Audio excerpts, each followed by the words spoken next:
batter, swing, batter, swing, batter, swing. Swing, batter, swing, batter, swing, batter, swing. Yeah.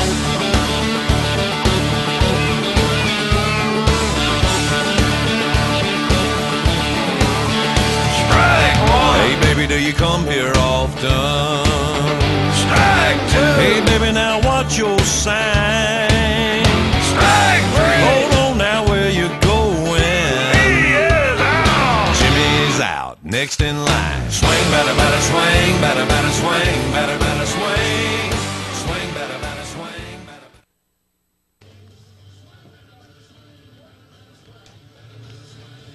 Good evening, ladies and gentlemen. Welcome to Pearl Pirate Baseball live here at Pirate Park. Tonight on the Pirate Media Network, the Pirates will begin region play tonight as they will take on the Wingfield Falcons in the first of 9 region games for this 2013 season. It's about 59 degrees, clear skies. We had a little band of showers run through about noon today, but they didn't last long. It's been a beautiful afternoon. It's going to be a chilly night. The wind has died down somewhat, but it's going to be a cold night. But, hey, nothing like what we played in Friday and Saturday. So it'll feel like a balmy breeze out here for the players at Pirate Park tonight as they begin region play against the Wingfield Falcons. Coach Groh has talked about this year as a 9-game season. 9 region games, 3 Wingfield, 3 Macomb, 3 Brookhaven. We start it tonight as we begin our run to a state championship. I'm Darryl Palmer, DP. I'll be bringing you the play-by-play tonight of Pearl Pirate Baseball. We're going to take a break. When we come back, I'll be joined by head coach Justin Groh. We'll talk about tonight's game. Back in a moment on the Pirate Media Network. Serving Mississippi since 1967, Mississippi Bonding Company is prepared to help in your time of need. Our agents are the quickest, most efficient, and most educated bail bonds agents in the area. We use state-of-the-art computer equipment and services to process all applications, credit cards, and deliver the necessary documents to get your friends and family released as quickly as possible. All jails, all courts, statewide and nationwide service, 24 hours a day, 365 days a year. In trouble? Call Mississippi Bonding Company right now and let our professional agents help. Harvey's Fish Hut is located on the corner of Airport Road and Old Whitfield Road in Pearl, Mississippi. Harvey's prides itself on having the best fried catfish in the metro area, as well as tasty pan trout. Harvey's Fish Hut only serves quality Mississippi farm-raised catfish. Dine-in or carry-out, Harvey's Fish Hut is always served hot and fresh, open Monday through Saturday for both lunch and dinner. So stop by and see Willie Harvey at Harvey's Fish Hut on the corner of Airport Road and Old Whitfield Road, or call to place your order at 601-939-6262. 601-939-6262. Welcome back to Pearl Pirate Baseball here on the Pirate Media Network. I'm DP. Joining me now, head coach Justin Groh. Coach Groh, we've played 5 games. We're 2-3 at this point in the season. I know right now you would have loved to be 5-0, but when you look at where we are right now with the teams we've played, what we've done, how do you feel like this team is progress-wise where you wanted to be at this point? Well, we're not where we'd like to be right now, but we've seen a lot of good things. It's evident that our team is full of fighters. I mean, we've come back in every game we've played in so far. We failed to finish in 2 of them. So, I mean, we're close to where we need to be, and we're only going to get better throughout the season. Coach, one of the things I've heard you talk about more than once is this is a 9-game season in your mind, and that's 3 games against Wingfield, 3 against Brookhaven, 3 against Macomb. Tonight we begin that. We got Wingfield for the first game of our region games, a team that we don't know much about. They've played 1 game. They lost to Provine last week.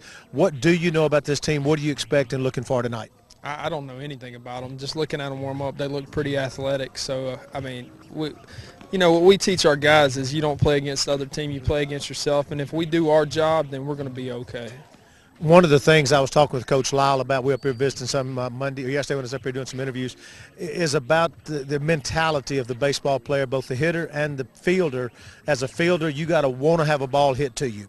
As a hitter, you got to want a ball come into the strike zone and give you a chance to hit it somewhere. These guys, how are we coming towards that? I mean, that's something I know that you try to them to get them to have that type of attitude. Are we getting there? Saturday says no, but yesterday was a good day of practice, and I mean we put them in the same situations we saw Saturday. Of course, we were 3 for 20 with runners in score position, and we worked on it all day yesterday. So hopefully we'll see progress there. Coach, tonight, I know you're going to put Zach Prince on the mound tonight. Talk a little bit about him. I know he loves to work quick. He loves to get ahead and count. He loves to throw hard. The key to Zach, I think, sometimes is keeping him down somewhat. Talk a little bit about Zach and on the mound. He is just a high intensity. I mean, he goes after it. And he's really hard to keep under control because he's just so fired up. He loves the game, and of course everybody knows he's been through a lot last week with his grandmother being in the hospital, and he's dying to get back on the mound. So we're looking forward to seeing it. Good deal. Coach, thanks a lot. Look forward to talking to you in the postgame. Head coach Justin Grove for the Pearl Pirates as they begin their region run tonight as they take on the Wingfield Falcons right here at Pirate Park. We're going to take a break. When we come back, we're going to talk to a couple of players that I had a chance to catch up with. That's Brandon DeSalvo and Cameron Gatlin. And then I'll go back up to the booth, and Bryant May will join me, and we'll talk more about tonight's game. You're watching Pearl Pirate Baseball on the Pirate Media Network. DeSalvo's is a fun place where friends become family. DeSalvo's, delicious Italian food. DeSalvo's Ristorante Italiano. Try DeSalvo's for dinner tonight. With portions so big, you'll be eating DeSalvo's again for lunch tomorrow. You'll never go hungry at DeSalvo's. DeSalvo's with 80 College Crossing in Pearl. DeSalvo's Ristorante Italiano. Delicious Italian food. The Mississippi Braves. Mississippi Braves 2013 baseball season is right around the corner. Don't miss all the excitement and action when the regular season begins on Thursday, April 4th. There's still some great seat locations for tickets for any home games or other ticket packages. Call the Trustmark Park box office at 888-BRAVES-4 or 8 the ballpark box office and reserve your season tickets, ticket packages, or individual game tickets right away. Opening night, April 4th, sponsored by the Mississippi Army National Guard. Making every game fun. We're here at Pirate Park, and I'm with junior Brandon DeSalvo. Brandon's third baseman for the Pirates this year. First off, Brandon, let me ask you, you moved to third, you've a little bit as a JV player, but for the most part, you've played first base, but in some other place. Tell me about playing third base and how comfortable that is for you. Well, it's been comfortable most of the time. Just going from first to third, I like it, and play both of them. Fun. Brandon, you're a junior this year. Of course, Coach last summer through the fall, through the winter. Talk to me a little bit about Coach Grove, his coaching styles, and kind of what you think about Coach. Oh, I love his coaching styles. It's changed the atmosphere tremendously from last year, and it's made us a heck of a lot better team than last year. It's more motivated than we have been in the past, and we want to win. Brandon, I know the expectations for the team are real high because Coach Grove has really made y'all believe in yourselves this year. A great start with a victory over Northwest Rankin, a disappointing loss, and we win 1 out of the 3 games this past weekend in the Mid-Mississippi Classic. Felt like we should have had the third one, the final game that we played. We lose in extra innings, but a disappointing loss for that. But talk to me a little bit about that. With the expectations, we're 2-3 right now, but where is this team right now mentally? Where are we with our attitude right now? Well, we just got to focus and believe that we can do it. We need a little bit more help on that, and we'll get there eventually, though. I see it coming. I know at the plate you're counted on to do a whole lot. You plan to do a whole lot. You started off the year hitting number 3 in the lineup. Tell me a little bit about your work ethic behind at the plate and trying to get a little bit better. You're leading the team in RBI, but I know you're not hitting the way you want to right now. Tell me what you're trying to do to fix that. Just working on my swing, concentrating on it every day, and working hard at it, and just trying to get better. What is the hardest part for you about hitting, Brandon? Just reputation, trying to get everything exactly how it's supposed to be and making sure it's not messing up or nothing like that. Defensively, and of course one of the things I've noticed when I've come out to practice, a lot of teams seems like looks to you for some leadership at times. I know you try to at third base, constantly encouraging your pitchers, constantly encouraging your teammates. Talk to me a little bit about that, and if you feel any type of leadership role on this team as a junior. I feel a little bit, but just constantly saying something to them, helping them get their head up, making sure they're not, getting disappointed about making mistakes. You just got to tell them to forget about the past and keep going. One of the things I've heard Coach Grove talk about is it's a 9-game season. He's focusing on those 9 region games, 3 against each team. We've got 2 of those games this week. We're getting ready to play Wingfield at home. How are we? You saw Wingfield last year, played against them on JV. I think you got into varsity games last year on JV against Wingfield. How are we prepared now, mentally focused to go in and play Wingfield and make sure that we do what we've got to do? Well, we cannot look past them like we did Walker. I think we just got to stay focused and put as many runs as we can up against them, and just don't let them play better than us. We just can't do that. Good deal. Brandon DeSalvo, third baseman for the Pearl Pirates. We'll be back in a moment, and we'll continue our pregame show here on the Pirate Media Network. Serving Mississippi since 1967, Mississippi Bonding Company is prepared to help in your time of need. Our agents are the quickest, most efficient, and most educated bail bonds agents in the area. We use state-of-the-art computer equipment and services to process all applications, credit cards, and deliver the necessary documents to get your friends and family released as quickly as possible. All jails, all courts, statewide and nationwide service, 24 hours a day, 365 days a year. In trouble? Call Mississippi Bonding Company right now and let our professional agents help. Welcome back to Pearl Pirate Baseball here on the Pirate Media Network. I'm here now with Cameron Gatlin. Cameron, first thing I want to say is congratulations. You may not know this, but you were named our Offensive Player of the Game in the Walker game Saturday, the extra inning game. You came in off the bench, went, I believe it was 2 for 3. Yes, sir. Scored a run, I believe, as well. You hadn't seen a lot of playing time this year. Right. Tell me a little bit first about how was it coming off the bench in that game Saturday into the game like you did? Well, coming in, I was just waiting for my time, you know. Rivers been starting, so I just, let him do his thing.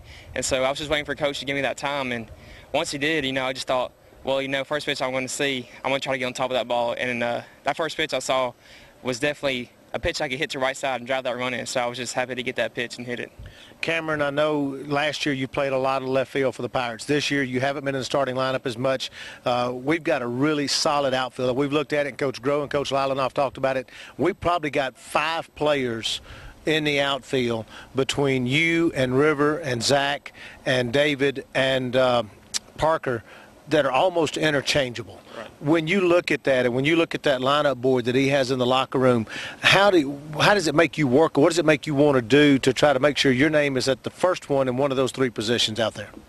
Well, especially at practice, that's when I used to show Coach that you're ready to play. And, since there's 5 of us, it really is hard to, put that pressure on everybody that's out there. So I just do my best in practice and try to prove myself during games just so that he can see that, I'm always ready to play whether I'm starting or not, and can come off the bench like I did against Walker and perform like he needs me to. Cameron, looking at this year, and obviously last year, we had some good things happen, but a lot of things that didn't happen as good as we'd liked. Got a new coach this year under head coach Groh, and you coach with Coach Lyle. Yeah. How is the relationship with them, and how do you like working with them, and what's this team feel like this year compared to last year? This year, we definitely have a better connection, I think, and with the new coach bringing in so much, there's so much more knowledge that we know this year than last year, and it seems like we know everything. We're prepared for everything, and it's just like running base pass can get us more runs, and you can see how when they tell us how things can happen that we can definitely score more runs and have a better chance of winning than we did last year. So it just seems like we should get more wins.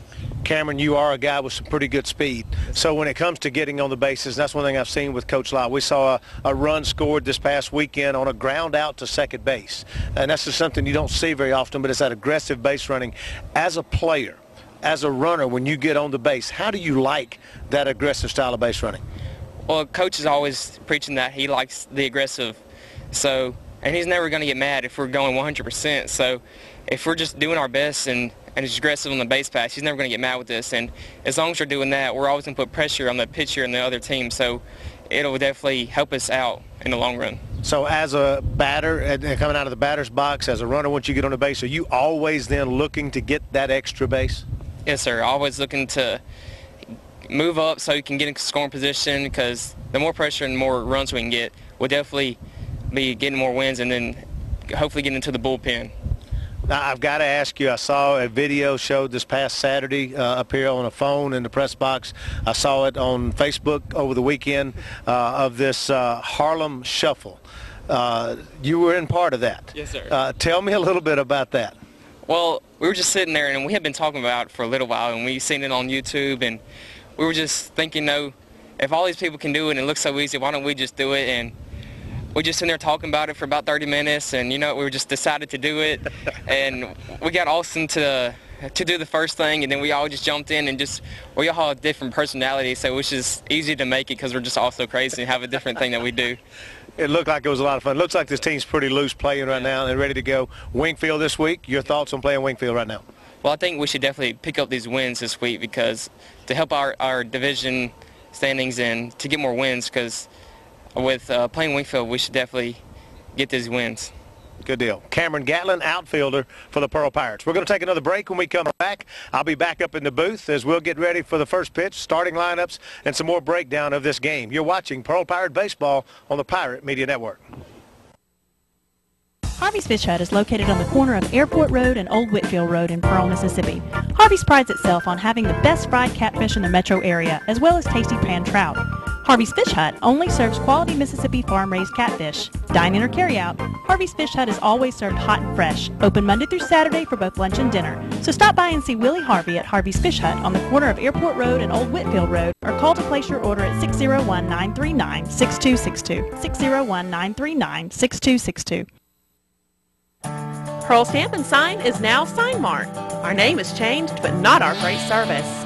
For over 20 years, we have been your #1 hometown retailer in custom stamps, signage, and marketing products. Now we are growing and want to take you with us.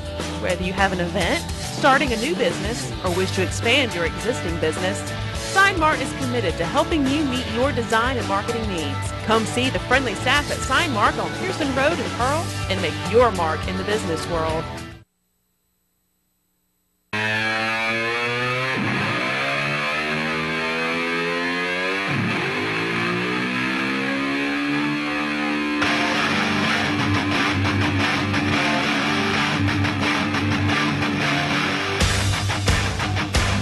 Welcome back to Pearl Pirate Baseball here on the Pirate Media Network. We're live at Pirate Park, where the Pirates are getting ready to take on the Wingfield Falcons in Game 1 of Region Play for 2013. I'm Darryl Palmer, DP. Joining me to my left tonight is going to be Bryant May. Most of you heard Bryant a little bit and did a lot of spotting for us in football over the last few years. Bryant, welcome. Glad to have you here tonight. Yeah, good to be in the baseball booth and taking a little action tonight. A gorgeous night for baseball. A lot warmer than I understand than what you guys put up with over the weekend. It was downright. Thursday night was chilly. Friday night was cold. Saturday was bitter. That was, of course, we played 3 games here Saturday. The Pearl played the last one. Scheduled started at 3, started about 3:30.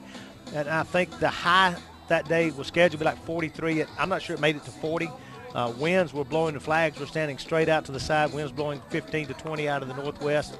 Sleet, snow coming down during the first 2 games.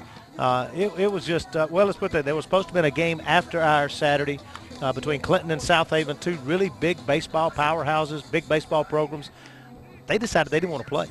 Wow. They packed up their toys and went home instead of playing as cold as it was Saturday night at 5:30 when they would have started. So yeah, that's Green Bay Packer NFL playoff weather, isn't that? It felt like the frozen tundra, no doubt.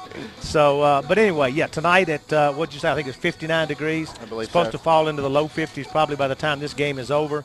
But a lot better night for baseball than what we had. The wind has died a good bit from what it was earlier today. But it's going to be a fun night and a challenging night for baseball, as the Pirates will play the first game in Region Play. And so some changes, kind of looking around the lineup. We're seeing Coach Grove making some big changes in his lineup tonight, and we'll talk about that in a few minutes. But Zach Prince on the mound, he's one that has done a pretty good job. I know you've got some pitching stats for Zach. I want to let you kind of run through those real quick as we get ready to put him on the mound tonight. Yeah, Zach comes in tonight with a 2.86 ERA. Opponent's batting 167 with an on-base percentage of 382. Zach has 6 walks on the year coming in, along with 6 strikeouts. He's hit 3 batters, and he has a 1,000 winning percentage. So he's done great in his start already this year. 1 win and 1 game saved. So he's got 2 appearances on the 5-game season. It's going to be one of the things, too. This is one of the things that's going to be when you look at this Pearl team versus Wingfield. And I talked about it a lot last year when we played Wingfield. And they may surprise us. They've got some great athletes at Wingfield High School. I know one of their assistant coaches played baseball at Millsaps for Jim Page when I was doing the broadcast from Millsaps. He's got a great baseball mind, a great head on his shoulders for baseball. The key thing about Wingfield is a lack of facilities, a lack of equipment to work with. But what concerns me is our players thinking that and not being mentally prepared and focused to play a game against a team that could jump up and surprise you. Yeah, I love the way that Coach Groh put it in your pregame interview where he said it's not that you're playing against your opponent, but it's that really you're playing against yourself. And it's that standard that Coach Groh's come in and set for this Pirate Ball Club. And we'll see tonight in the first district game if they can play up to that standard and not so much the opponent that may be across the field. You know, we look at the teams we've played so far this year. Of course, opening up the season against probably, well, it's ranked the preseason number 5 team in the state at Northwest Rankin. And I think a surprise to a lot of people, but Pearl was able to upset Northwest Rankin and beat them 4-3 up in Ridgeland, and then lose the game we're supposed to win. We went to Ridgeland against Yazoo City, and that was one that I've talked about it a lot. Justin and I talked about it. Jay and I have talked about it, and I'm sure you and I'll talk about it tonight and going forward as well. They left everything they had on the field against Northwest, and when they got ready to play Yazoo City, they had nothing left. UMS Wright, we lose 9-2, but after 5 innings, it was 3-2. And we just couldn't hold it together in the 6th and 7th inning. We beat Vicksburg 8-2. We lose to Jasper, and this is one, to Walker out of Jasper, Alabama. This is a game that if you look at any of our losses, that's the one we shouldn't have lost. We had runner at third base with no outs in the 5th and the 6th inning, runner at third base with 1 out in the 7th inning. We had opportunities in the bottom of the 8th inning to tie it and send it to another inning, and we just couldn't get the run across when we had to do. And that's just something, as you know, you can't do in baseball. When you get runners in scoring position, you may have heard Coach Groh mention it, we were 3 for 20 with runners in scoring position against Walker, and you can't do that against anybody, but especially with a team with any type quality at all. Yeah, cannot leave ducks on the pond, and one of the big things that Coach Groh said in the pregame was finish, finish, finish. And looking at some of the starters tonight, Parker Thurman, number 6, will come in with 4 RBIs on the season. Zach Prince has 3 himself. Brandon DeSalvo also has 4. Matthew McGee, who will not be in the starting lineup tonight, has 3 RBIs as well. So love to see some of those guys who have been moving the ducks around the pond, if you will, get up tonight when we have some runners on base. Yeah, you're exactly right, and so we're going to have to work with that. We're noticing that there's a duplication on the roster, and I had one in that is different from what they had, so I got to go to the other number 31 in the roster on mine to get that fixed. So they're having a plate meeting right now. We're going to take a break. When we come back, we'll give you those starting lineups, have the national anthem, and get ready for the first pitch. You're listening and watching to Pearl Pirate Baseball here on the Pirate Media Network.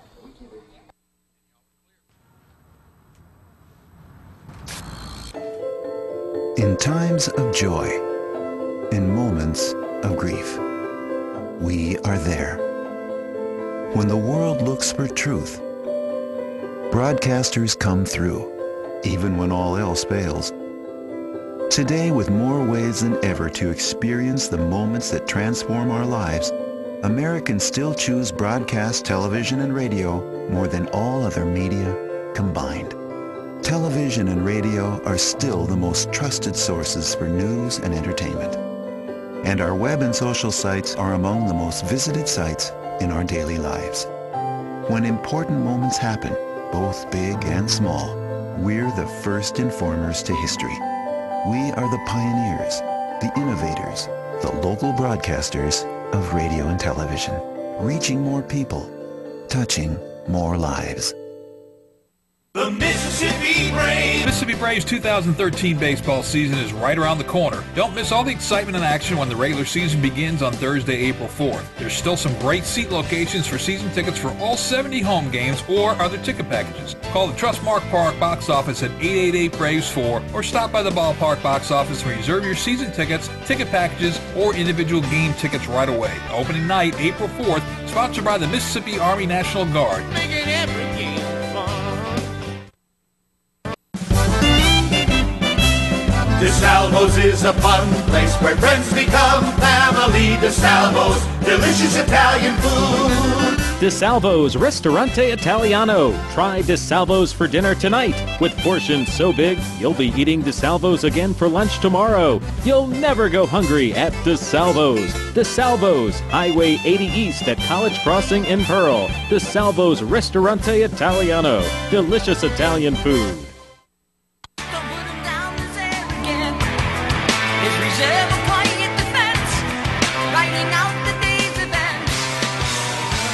Welcome back to Pearl Pirate Baseball here on the Pirate Media Network. We're live at Pirate Park where the Pirates are getting ready to take on the Wingfield Falcons. Eric McNair's back up in the booth as the public address announcer, and he is doing the starting lineups right now. And let's go ahead and listen to Eric as he does that. Thurman. Third base, Brandon DeSalvo. Shortstop, Grant Phillips. Second base, Alex Hutton. First base, Austin McDonald. Catcher, Cody White. And on the mound for the Pirates, Zach Prince. That's the starting lineups and the umpires behind the plate. And Bobby Bailey is on the bases. Bobby Bell is behind the plate. We'll give you those lineups again in just a moment. But right now, it's time for the national anthem here at Pirate Park. So we're going to pause for tonight's national anthem.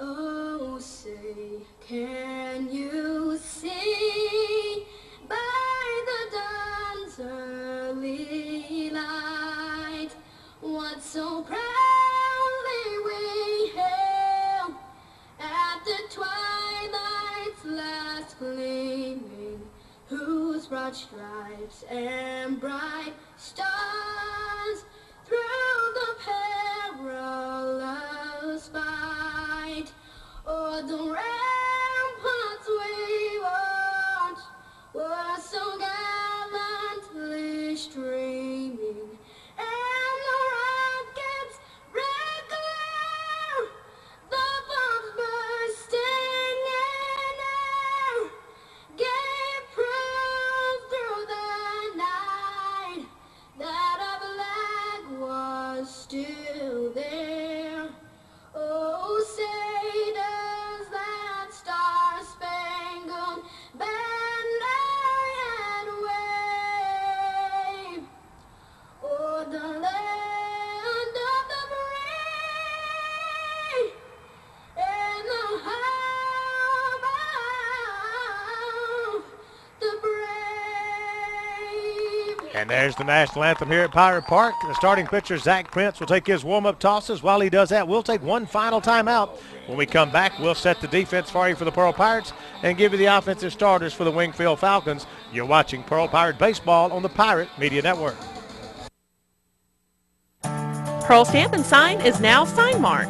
Our name has changed, but not our great service. For over 20 years, we have been your #1 hometown retailer in custom stamps, signage, and marketing products. Now we are growing and want to take you with us. Whether you have an event, starting a new business, or wish to expand your existing business, Sign Mart is committed to helping you meet your design and marketing needs. Come see the friendly staff at Sign Mart on Pearson Road in Pearl and make your mark in the business world. It's easy to have concerns about your cooling and heating system in the middle of summer, especially when you live in the Deep South. My friends at Hermetic Rush Services recommend you let them take away these worries when you call Hermetic Rush Services at 601-932-7874 for all your residential and commercial cooling and heating needs. You'll feel smarter from the shoulders up and a whole lot more comfortable head to toe. Hermetic Rush Services, where Rush is our middle name. Call them today, 601-932-7874.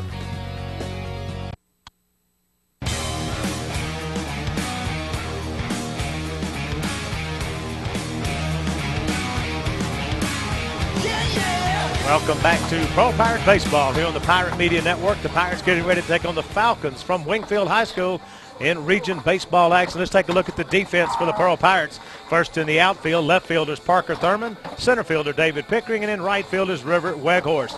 Around the infield has Brandon DeSalvo, Grant Phillips, Alex Hutton, and Austin McDonald from third to first. Cody White behind the plate, Zach Prince on the mound. Ja'Cory Tate steps in the batter's box for Wingfield. First pitch to him just misses outside for ball one, and we're underway at 6:58. We have no stats for Wingfield, so can't do much with that. We didn't have a roster until they got it handed to me on an envelope written down about 30 minutes before game time. Other than that, it was going to be an educated guess, right? Exactly right. I do know they played one game. Swings and a miss, strike two. They lost to Provine by a score of 14-1, and that's about all we know about Wingfield. Now the 1-2 pitch from Prince. In for a call, strike three, and that's the way you like to start a game if you're a pitcher. is get a strikeout to that first batter you face. Yeah, great job by Zach Prince settling in early, and 3 out of 4 pitches were strikes, and that settles Tate down. Now Demarios Baber steps in, the shortstop, swings and misses at a fastball. No balls, 1 strike to count. I didn't see the speed. It must have some lights out on the pitch, the speed pitch. I couldn't see what it was. 80. Breaking ball. In over his head. He takes it for ball 1. 1 ball, 1 strike to count. Baber will be playing shortstop when the Falcons take the field.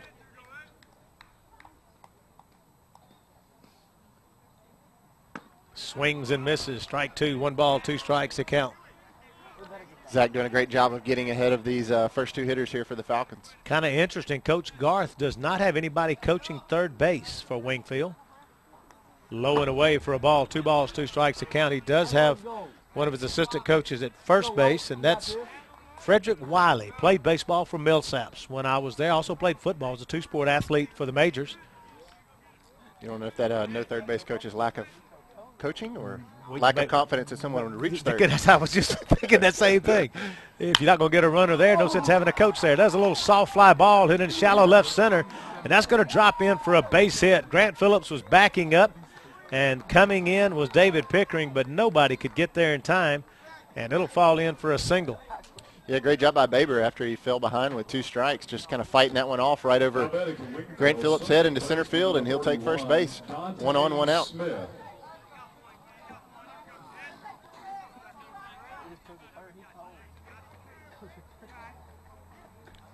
Dante Smith, the second baseman, steps in, swings and misses at the first pitch. Dante's choked up about as high as you can choke up on the bat, right where the real meat of the bat begins to start. Where the top of Dante's right hand is. Throw over to first, gets away from Austin McDonald, but he'll chase it down. Runner will not advance. Great hustle by Austin McDonald. Also River Weghorst coming in from right field, doing what a lot of times you overlook, backing up and holding the runner to first.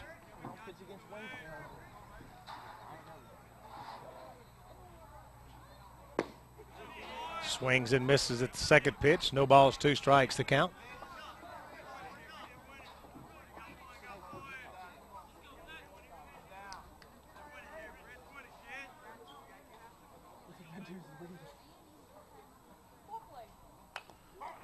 Fouls that one off to the screen. Count remains no balls, 2 strikes. I like the way that Zach's come out here in the top of the first throwing strikes. That's 9 strikes to only 3 balls here in the top of the first. Yeah, great job by Prince, who, as we said, comes in on the year with 6 strikeouts and 6 walks. He's added 1 to that total so far tonight.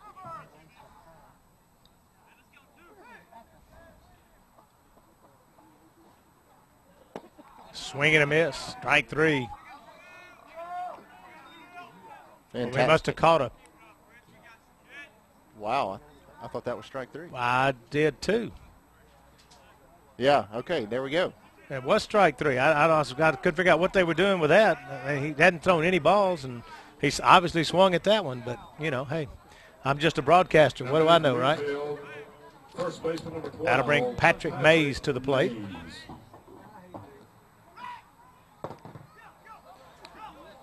Again, the ball gets away on the throw over to first base. That's going to allow the runner to advance to second, and that's going to be an error on the pitcher. He will advance on the error, so that's a error against the Pirates here in the top of the first, and not what you want to do. And Coach Grove's going to go out and have a word with Zach. With 2 outs and not really a threat, you don't want to let a runner advance by an error. Yeah, Austin McDonald doing everything he can over there at first base to try to haul that one in, but as the runner slid back in and just ball got away, but as you said, second time in 1 inning, so Coach Grove's seen enough of that, trying to go out and settle Zach down. Now he's heading back to the dugout. Patrick Mays, first baseman, steps in. First pitch in for a call strike. No balls, 1 strike to count.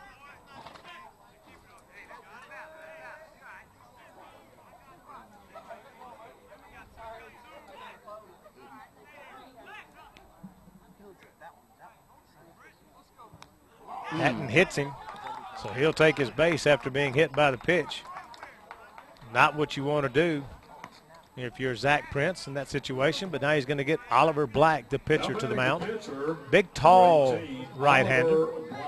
Yeah, Wingfield, a school that's known for their basketball prowess, not necessarily their baseball, but I'm going to take a wild guess that Oliver probably plays basketball. Now the first pitch to him is a breaking ball in for a called strike. Beautiful pitch by Zach there.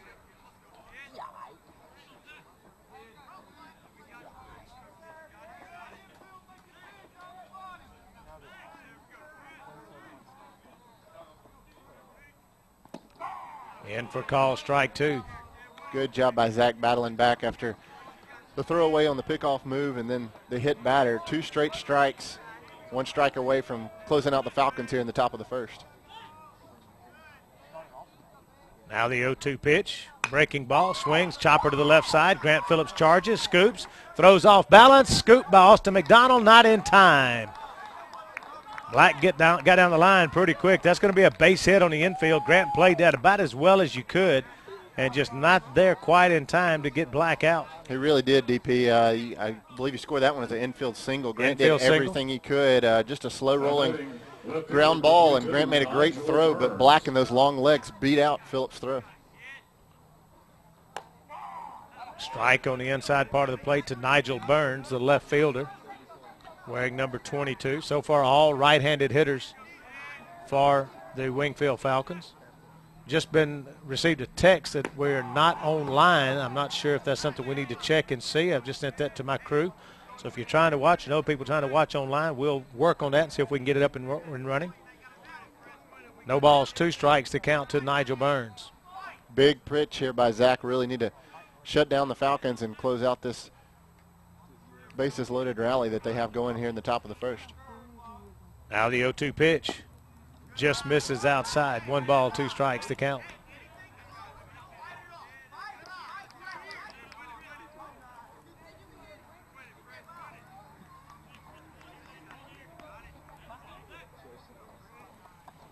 Now the 1-2 pitch misses low and away. Ball 2. 2 balls, 2 strikes to count.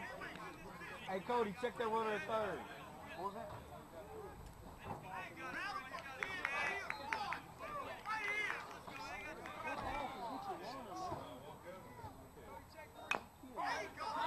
Chop foul. DP Baber, who's a third base runner for the Falcons, getting a massive lead. He was literally halfway between third base and home plate. Any ball that squirts away at all from Cody White, Baber will easily score.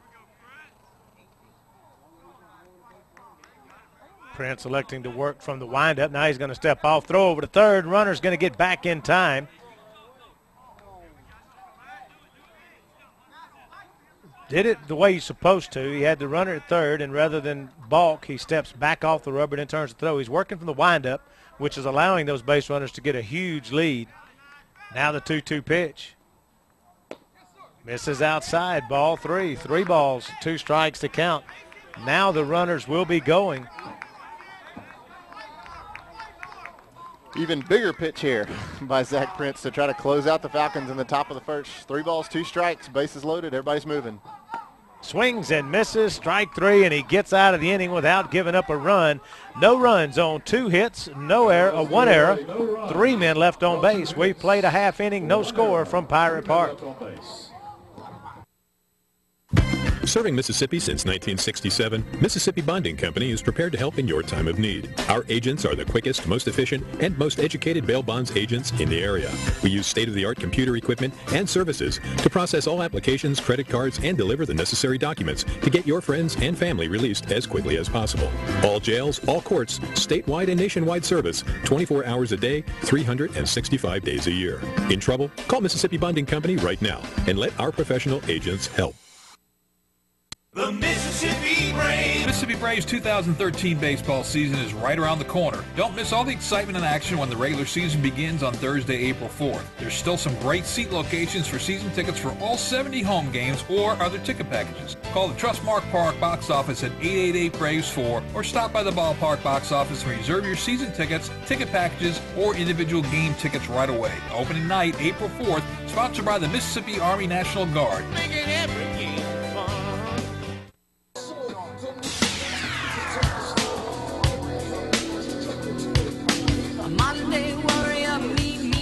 Welcome back to Pearl Pirate Baseball here on the Pirate Media Network. We're going to the bottom of the first inning with no score in the game. The Pirates let the Wingfield Falcons load the bases before finally getting out of the inning. And, Bryant, when you think about that first inning, kind of put some question mark a little bit in your mind, doesn't it? Yeah, it really did. Zach Prince started off really strong on the mound and got a couple of strikeouts, but then a little shaky, had a couple of missed throws over to first base on pickoff moves, and next thing you know, Falcons have the bases loaded and are trying to get a little rally going. Thank goodness Prince picked up his third strikeout of the evening to sit down the Falcons and leave them scoreless in the top of the first. And so we'll see what the Pirates can do now as they come to the plate against the Falcons for the first time tonight. Black will face Alex Hutton, Grant Phillips, and Parker Thurman. The first three due up for the Pirates here in the bottom of the first. DP, we talked about Oliver Black, who was on first base there to end the end of the first inning, and he will be on the mound tonight. We don't have any stats on him, but one thing we can say is he's tall. He's very, very tall. If I had to guess, I'm going to say he's somewhere up in the 6'5" range, somewhere in that vicinity, for those that might be wondering. I would agree with you. 6'5", 6'6". Got the shirt tail hanging out just a little bit. We'll see if the umpires make him tuck that in, but nonetheless, Black's going to be dealing from way up high tonight, and it'll be interesting to see how the Pirate batters fare up against that Randy Johnson-like style, except just moved over to the right-hand side. We'll set the defense for you for the Wingfield Falcons. In the outfield, they got Burns, Cooper, and Tate from left to right. Mason, Baber, Smith, and Mays on the infield. Roberts is behind the plate, and as we mentioned, Oliver Black on the mound. Batting order for the Pirates will have Alex Hutton leading off, and he will be followed by Grant Phillips, Parker Thurman, and if one of those should reach, it'd be Zach Prince, the first four in the order. Austin McDonald a bat fifth, Brandon DeSalvo sixth, Cody White seventh, David Pickering and River Weghorst round out the batting order for the Pirates. And the umpire is indeed having Oliver back tuck that shirt in. I think that's an MHSAA rule that you have to have your shirt tucked in. And so he's getting it tucked in out there and getting ready. Neither team using the DH to begin with. I did talk to Coach Groh, and he said that he is going to have Zach Prince as a pitcher / DH, to where if for some reason he does need to pull him, he can leave him in the game to hit if he elects to do so. Alex Hutton leading off in the ball game, hitting 182 on the season. Pops the first pitch he sees up on the infield. Oliver Black calling for it and drops it. That's going to be an error on the pitcher to begin the ball game, as he was camped under it and just flat dropped it. Yeah, Black dropped off the mound, and Dante Smith, the second baseman, comes in. It looked like he might have called him off, but Black said, no, I've got it. And so Smith deferred to the bigger Black, and Black tried to sort of do a little basket catch, and it popped in his glove, but popped right back out, and Hutton will stand on first base. Pirates got a base runner with no outs in the bottom of the first. Shortstop Grant Phillips will step into the batter's box. Grant hitting .375 on the season. Alex with a pretty good lead at first. We'll see what kind of move to first Oliver Black has. Doesn't even look that way. Pitch is high, and it's going to be a wild pitch, and Alex Hutton will go down to second base on the wild pitch by Oliver Black.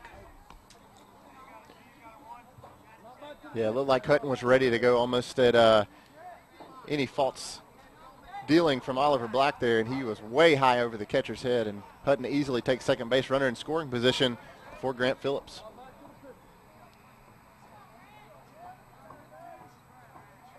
Now Black looks back at second. The pitch to Phillips, hit well to left field. Left fielder moving over. That's Burns. He's going to get under it, wait for it, and make the catch. Alex Hutton is going to tag and run to third base as they threw behind him. Now Coach Groh's going to send him to the plate. Here comes the throw. It's offline. The catcher can't catch it, and Alex is going to be safe at the plate. So it's going to be just a fly out to left field, routine for Grant Phillips. Alex is going to tag and go to third on that play, and then he's going to score on the error. We're going to charge an error on, question is who, probably the shortstop on his throw into the plate. We got to charge an error somewhere in that play. Yeah, just a really interesting sequence of events. Coach Groh just kind of had the go signal on for the whole time for Alex, and really a lot of that contributed to the Wingfield Falcons just not being prepared on where to go with the baseball. And that will bring Parker Thurman to the plate. Takes the first pitch inside corner for a called strike.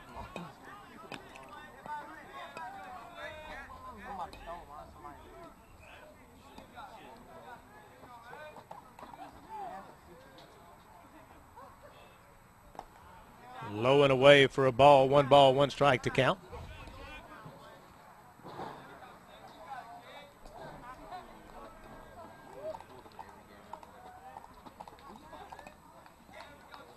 Now the 1-1 pitch. One out. Pirates have scored a run, popped up right side. First baseman's calling for it, gets under it, and makes the catch to record the out. And that'll be 2 outs in the inning. So far, the Pirates have sent 3 batters to the plate, and every single one of them have gotten underneath the ball.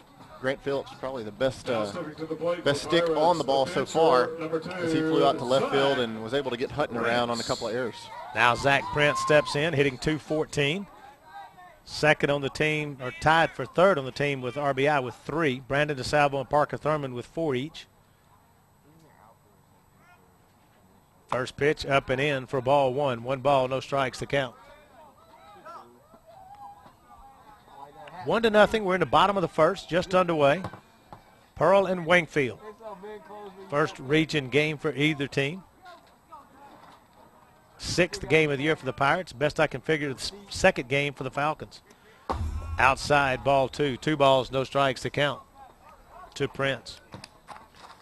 Oliver Black giving Alonzo Roberts there behind the plate a workout already in the bottom of the first as he's chased 4 or 5 balls back to the backstop. Zach got credit for a triple in the game Thursday against UMS Wright. It was a kind of a seeing eye ball. It went between the first baseman and the second baseman. And the right fielder had come in to back up a throw and go into first, and it got past him and all the way to the warning track. By the time they gathered it all in, Zach was on third base. Ground ball left side.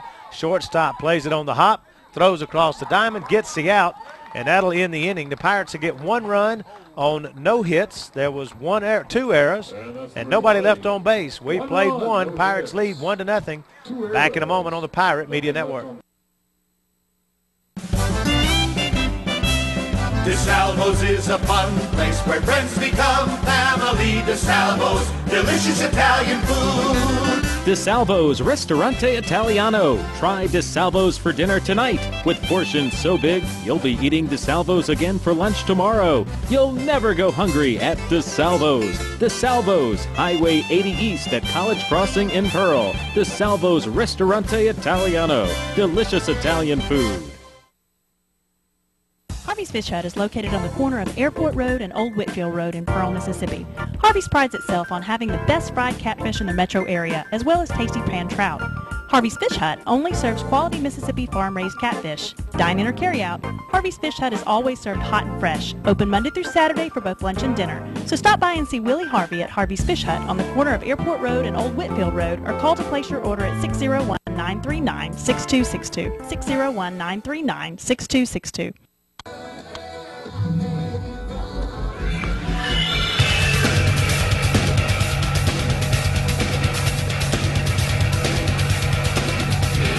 Welcome back to Pearl Pirate Baseball here on the Pirate Media Network. A great look from our center field camera at the young ladies in the concession stand behind home plate.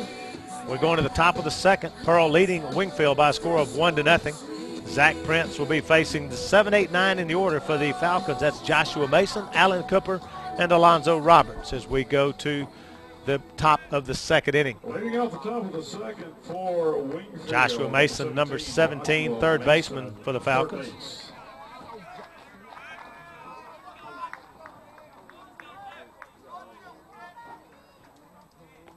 First pitch misses low and in for a ball.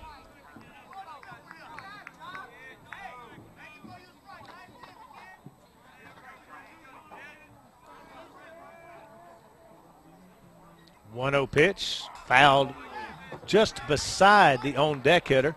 I don't think he ever even saw it coming by him either, Bryant. That ball could have hurt if it had hit him. Yeah, Alan Cooper standing in the on-deck circle, and the umpire says, you need to move to the other side. Yeah, he's going to move over to the other side. It's a right-handed hitter, and which you never see him go over there to the other team's side, but he's going to do that since he's not, I guess, paying that close attention, but yeah, kind of interesting. That one a little too close for comfort. Yeah.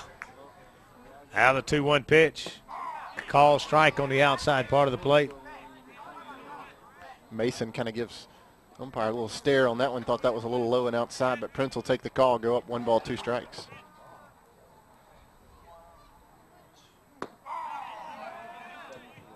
Call strike 3, and he goes down looking. And that'll bring Alan Cooper to the plate. And I guess we're going to see all their hitters go to the other side, the home side, to get in the on-deck circle. That pitch misses high for a ball. 1 ball, no strikes to count.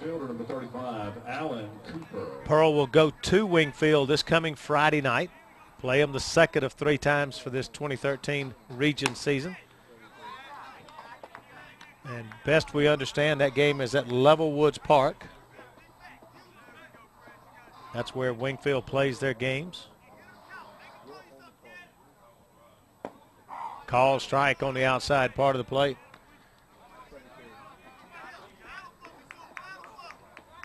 Flag hanging completely limp beyond the center field wall, so no wind at all right now. 2-1 pitch in for a call strike. 2 balls, 2 strikes.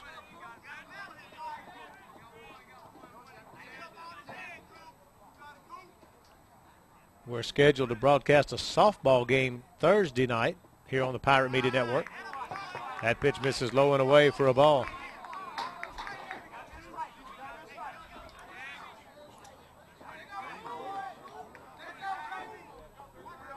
Three-two pitch. I think he may have got away with one, kind of swung at one down and in, and that'll be strike 3. 5th strikeout by Zach Prince, and that'll bring Alonzo Roberts, the catcher, to the plate. A little bit of shaky facing the Falcons there in the top of the first. Prince has recorded every single one of his outs by strikeouts, I believe, BP. 5 for 5, and we'll see if he can make it number 6 against Roberts, the catcher, in the 9-hole.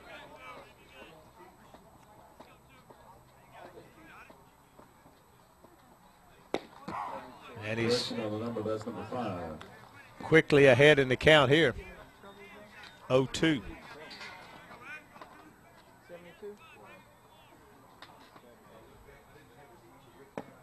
Call strike 3, and he strikes out the side here in the top of the second. We played 1.5. Pearl leads Wingfield 1-0. Back with the bottom of the second in a moment on the Pirate Media Network. It was once called East Jackson, but the city of Pearl's been coming into its own ever since then. The folks at the Pearl Chamber of Commerce are proud of their city and want to give you just a few facts to consider. For instance, its commitment to excellence in education with Pearl's public schools and the Rankin branch of Hines Community College. It's a community whose people are grounded in faith and family. Consider Pearl's political contributions. Ray Rogers and Dean Kirby in the state legislature, and U.S. Congressman Greg Harper's district headquarters in his hometown of Pearl. It's become a handsome east entrance to the metro area on I-20 with shopping places like Bass Pro and the new Sam's Club, and Trustmark Park, home of the Mississippi Braves. The State Fire Academy is in Pearl, and so is the state headquarters of MEMA and other government agencies. The newly elected slate of city officials is excited about Pearl and making it an even better place. It's come a long way from being just a quaint little neighborhood east of Jackson.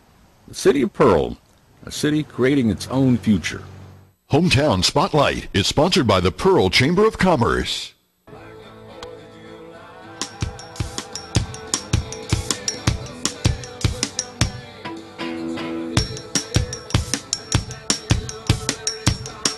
Welcome back to Pearl Pirate Baseball. We're going to the bottom of the second. Pearl leading Wingfield by a score of 1-0. And Brian, I've got to say, of course, Zach Prince on the mound, a little shaky in the first inning with a couple of hits and a hit batter.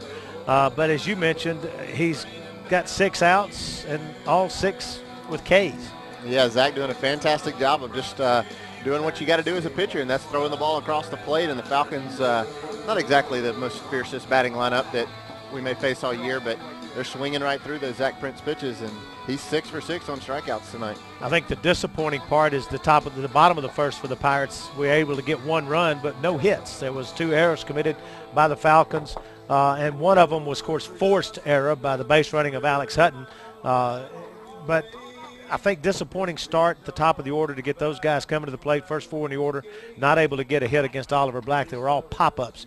Almost looked to me like over-swinging, dropping in, trying to hit it too hard instead of just putting the ball in play. Yeah, it'll be interesting to see what Austin McDonald, Brendan DeSalvo, and Cody White can do it against Black here in the bottom of the second. That'll be the first 3 batters he'll face. If one of those should reach, it'll be David Pickering, number 4 in the order. Austin McDonald, first baseman, steps in, hitting 200 on the season. Black turns around, looks out to center field for a little while. Now he turns back around, and Austin will step into the batter's box, ready to go here in the bottom of the second inning. First pitch takes a call strike. One thing I did notice, too, we were swinging quickly in counts in that first inning. We didn't look at a lot of pitches. Black only threw 9 pitches in that first inning to get his 3 outs.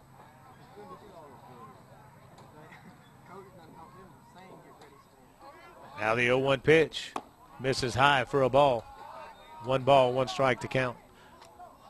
The other side of that, through 2 innings, Zach Prince has thrown 39. So we've got to get him to throw 30 pitches this inning to catch up with where Zach is through 2. Now the 1-1 pitch. Misses inside for a ball. McDonald showing some patience. Black hit 71 on the radar gun there. He's kind of been in the mid to upper 60s. A little extra juice on that one. A little too in tight to Austin McDonald. Now the 2-1 pitch. Black looks in to get his sign from Roberts. Now delivers. Up and in, ball 3, 3-1 to count. Pearl has a pitcher that we will see at some point this year that would resemble Oliver Black. Deontay Champion, basketball player for the Pearl Pirates, was recruited to come out and play some baseball, and Coach Groh and Coach Lyle have been working on him with some pitching mechanics and has got some promise in there. Coach Wiley is going to jog out and talk to Oliver Black. But so Deontay's a similar build. He's tall and lanky. Deontay's probably 6'3", 6'4". Played guard and an off guard, shooting guard for the Pirates. Really good ball player. Good 3-point shot. Love to have those athletes kind of play cross sports, and you know, sometimes it's tough getting ready for the season because those seasons run so close to each other and overlap almost just a little bit. But love to see those guys use all of their gifts to benefit their school. Now the 3-1 pitch. Outside, ball 4. Austin McDonald would draw the leadoff walk. Puts a runner at first base with nobody out for Brandon DeSalvo. Brandon moving down in the order a little bit. He was the number 3 spot the first 2 or 3 games. Moved down to 5, and now he's down to 6. Brandon a little bit off to a shaky start this season. He's hitting 250. Tied for a team lead in RBI with 4. Brandon's one of those, another one's just been overswinging a little bit. Just needs to settle in and swing the bat. Had a good pregame interview with Brandon that we recorded yesterday. Now Black again working from the stretch. He's going to throw over. It's going to go all the way to the fence. McDonald's going to get up and head to second. And that'll be an error on the pitcher.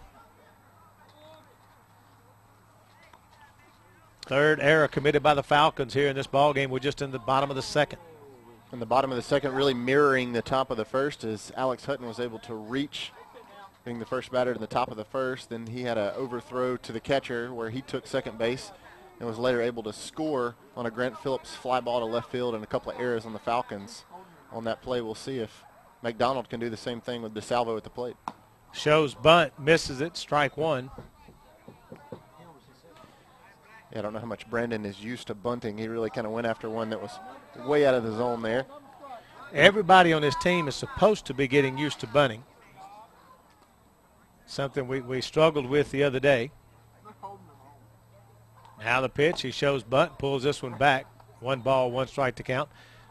With the runner at third base and less than 2 outs the other day, we bunted quite a bit unsuccessfully, and Coach Groh said yesterday they spent a lot of time working on those fundamentals of laying that bunt down. Yeah, you could tell Brandon quickly learned there. He laid off a pitch much closer but still out of the zone as he squared around but pulled back to even count at 1-1. Now the 1-1 pitch. Black's going to turn around and throw back to second. McDonald gets back in safely. Of course, at this point, I know Coach Groh maybe just wanting to work on some fundamentals with these guys. I'd almost rather see Brandon swinging away right now.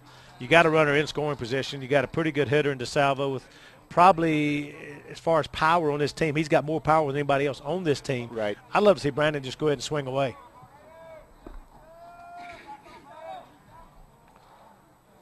And he was swinging away. Pitch is down and away. And McDonald taking off to third base on a delayed steal. And that's what we're going to give him, just a delayed steal on that. It was really not a pass ball or a wild pitch, just down in the dirt, and he took off. So he's going to get credit for a stolen base. Probably won't be many that McDonald will get this year, but he got that one. 2 balls, 1 strike to count.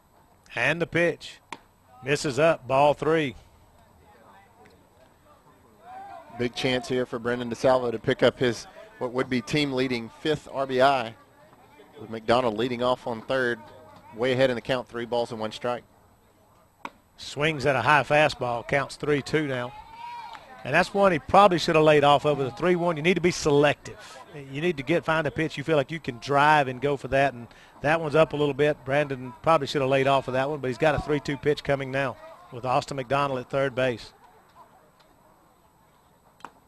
Gets a piece of it, and the catcher drops it. Got away with that one, so foul tip. Gets another swing. A leadoff walk. Went to second on a throwing error by the pitcher. Stole third, so McDonald standing at third base with nobody out. Brandon DeSalvo a chance to deliver his 5th RBI of the season. Now Black's pitch. Fouled off right side. That's going to get out of play. Salvo may have went fishing just a little bit there, but you got to protect the plate with that full count. Able to thankfully make contact for the second pitch in a row and stay alive. Shading the left side of the field for him. If he took one to right center, he'd have a lot of running room. Now the 3-2 pitch. Chops it foul down the third baseline. Count remains full. Left fielder kind of guarding the line somewhat. Center fielder playing to the left side of the line up from second base to center field. Right fielder playing close to the line there. So a big gap in right center. If Brandon could somehow find it. Now the 3-2 pitch. Hits him in the back. He'll take his base the hard way. Yeah, Brandon had choked up a lot there with that full count, ready to keep the bat swinging, and that one came right at his back, and he just almost didn't do a whole lot to get out of the way, just kind of turned around and take that one. We'll take the base runner. Runners first and third with nobody out here, and the Pirates up 1-0 in the bottom of the second. Cody White steps in. Cody getting the start at catcher today. He's caught a couple of games. This is third game to catch this year. Cody and Austin McDonald have been switching those catching duties a little bit. Runner goes. Brandon on the first pitch gets away from the catcher. He was going on the pitch. We're going to give Brandon a stolen base.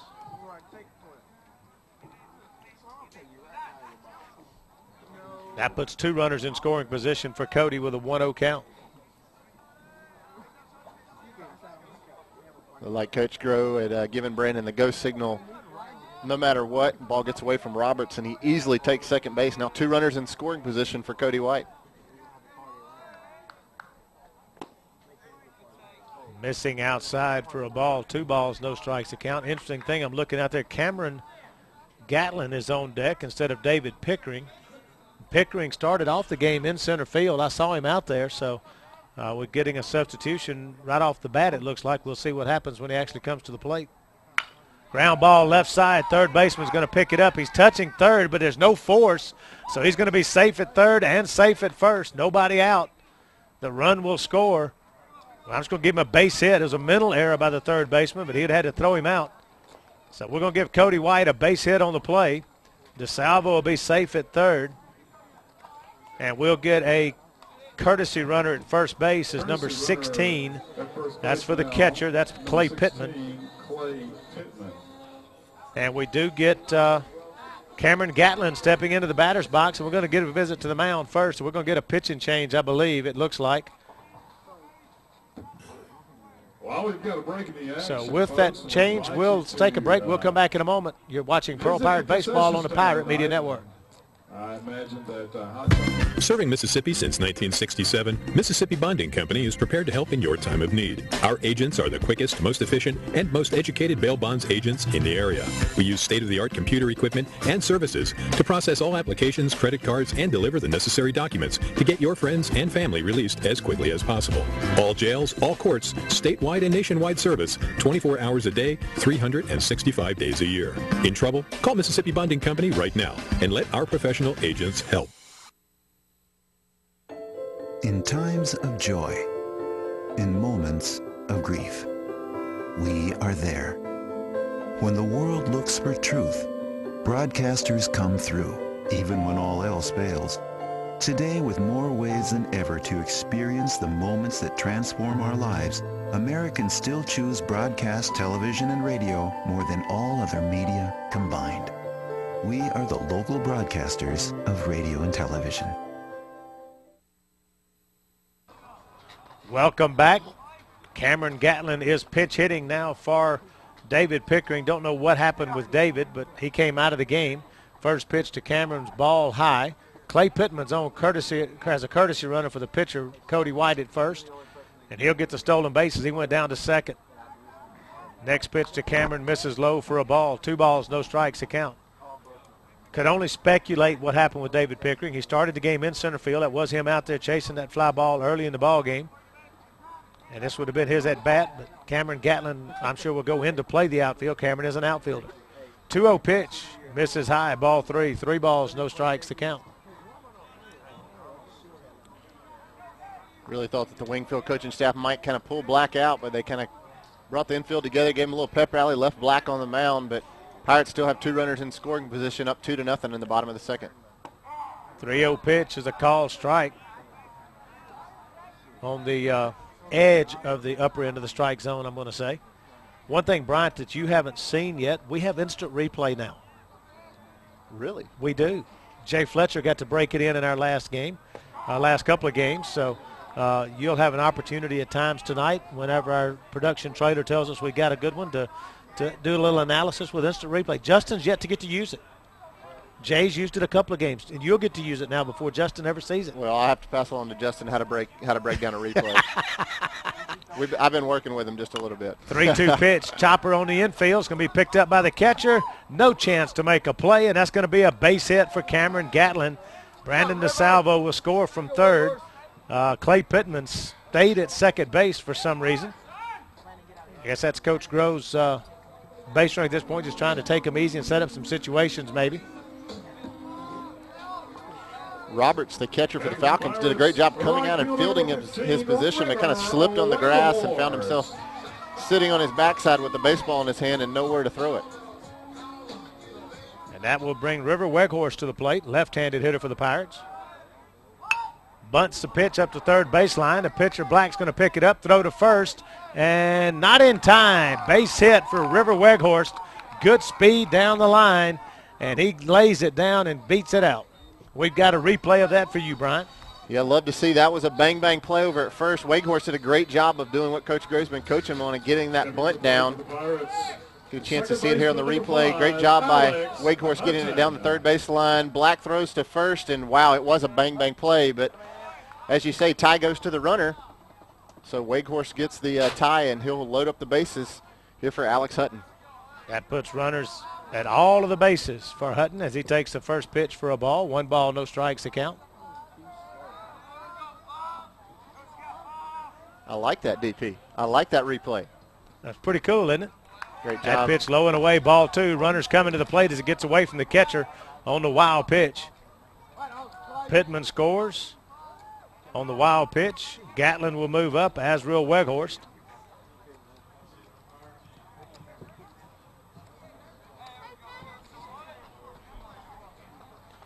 Great job by our guys behind the scene in the truck and on the cameras to make all that happen.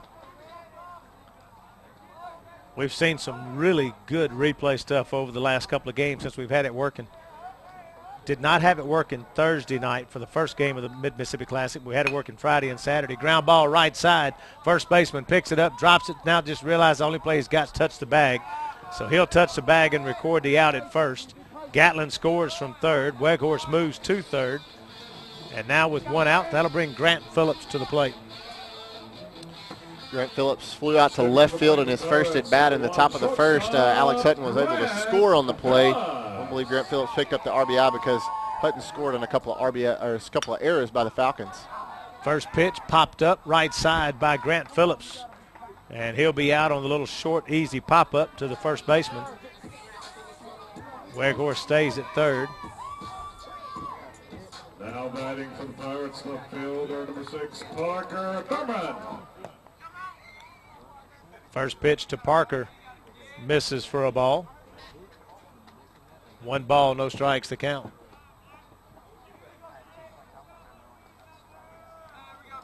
One of the best ones we had on our replay that we looked at was what we had thought might have been a possible balk call on a throwback to second base by Zach Prince in the game. As it turned out, that's not what they were discussing when Coach Grove went out, but we had an unbelievable look at it from that center field camera of his move back to second. It's total detail. Really great job in the trailer with pulling up those replays and getting those shots. Good job by the catcher to block it, but didn't keep it in front of him good enough, and Parker Thurman was heading to the plate. Excuse me, not Parker's at the plate. That was River Weghorst heading to the plate. He'll score on the pass ball. A wild pitch. We'll give it to wild pitch. It was down in the dirt.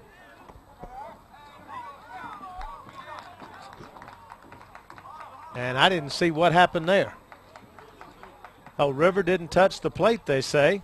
So he is going to be out. So scratch the run. That's the end of the inning. We've played 2. Pearl leads 5-0. Back in a moment on the Pirate Media Network. Serving Mississippi since 1967, Mississippi Bonding Company is prepared to help in your time of need. Our agents are the quickest, most efficient, and most educated bail bonds agents in the area. We use state-of-the-art computer equipment and services to process all applications, credit cards, and deliver the necessary documents to get your friends and family released as quickly as possible. All jails, all courts, statewide and nationwide service, 24 hours a day, 365 days a year. In trouble? Call Mississippi Bonding Company right now and let our professional agents help. Harvey's Fish Hut is located on the corner of Airport Road and Old Whitfield Road in Pearl, Mississippi. Harvey's prides itself on having the best fried catfish in the metro area, as well as tasty pan trout. Harvey's Fish Hut only serves quality Mississippi farm-raised catfish. Dine-in or carry-out, Harvey's Fish Hut is always served hot and fresh, open Monday through Saturday for both lunch and dinner. So stop by and see Willie Harvey at Harvey's Fish Hut on the corner of Airport Road and Old Whitfield Road, or call to place your order at 601-939-6262. 601-939-6262.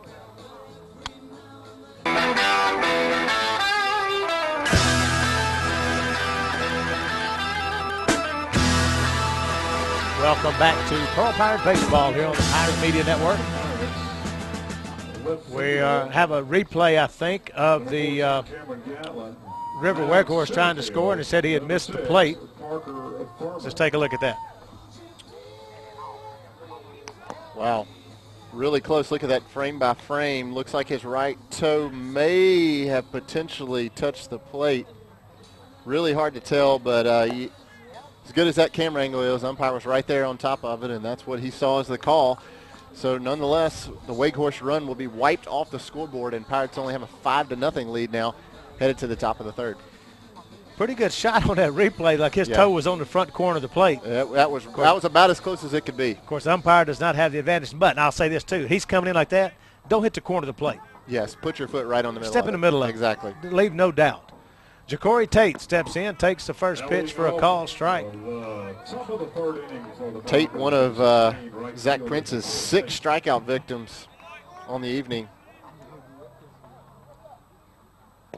And he's quickly behind in the count here. Is 0-2 as he takes 2 strikes to begin his second at-bat of the night. No runs on 2 hits, 3 errors for the Falcons. 5 runs on 3 hits, 1 error for the Pirates. Now the 0-2 pitch. In for a call, strike 3. Came in and looked at 3 pitches, and he'll sit back down. And Prince's streak continues. 7 outs and 7 strikeouts. That brings Demarius Baber to the plate, the shortstop. Tries to throw the breaking ball and leaves it way up. 1 ball, no strikes to count. Talking about our upcoming schedule, Thursday night, the Lady Pirates softball team plays Vicksburg here at Lady Pirate Park. Swing and a miss, strike 1. That game will start at 5 o'clock. We'll bring you that game live here on the Pirate Media Network. Then Friday, we'll go to Levelwoods Park to play Wingfield. Swing and a miss, strike 2. That game, a 5 o'clock game, no JV game. It'll be a 5 o'clock varsity only. We'll go on the air at 4:30. Then Saturday, we'll be hosting North Forest. I believe I remember that correctly. I think you're right about that. Saturday, we host North Forest here at Pearl High School. Be a 12 o'clock JV game, 2 o'clock varsity. We'll be bringing the varsity game live here on the Pirate Media Network. And then the Pirates will head to Gulf Shores Monday for spring break. Return home the following Saturday to play Presbyterian Christian in a varsity doubleheader. Outside, ball 3, 3-2 the count. That'll be 2 games starting at 12 noon against Presbyterian Christian. Again, a varsity doubleheader. Now the 3-2 pitch. Popped up in the air left side. Chasing it is Brandon DeSalvo in the foul ground. Overran the spot. He did it the right way. He picked the spot, took off running, tried to get there. But before he looked back up, he realized he had gone too far and overran it. So it'll just fall in as a foul ball. really got away with one did Prince. The pitch was way up, and Baber just reached up for it. Yeah, but, you know, if DeSalvo would have caught that, he really would have broke Zach Prince's streak of 7 outs and 7 strikeouts. So Brandon was really doing Zach a favor. We'll see if Zach can capitalize on that here. And he does just that. Good call, Bryant. Good call. Good job by DeSalvo to leave Zach a chance to continue his strikeout string. Now, whether Coach Grove sees it that way or not, well, that'll be left to be determined. Dante Smith struck out swinging his last. Struckouts can be a common phrase, I think. It sure will be. At this point in the ball game.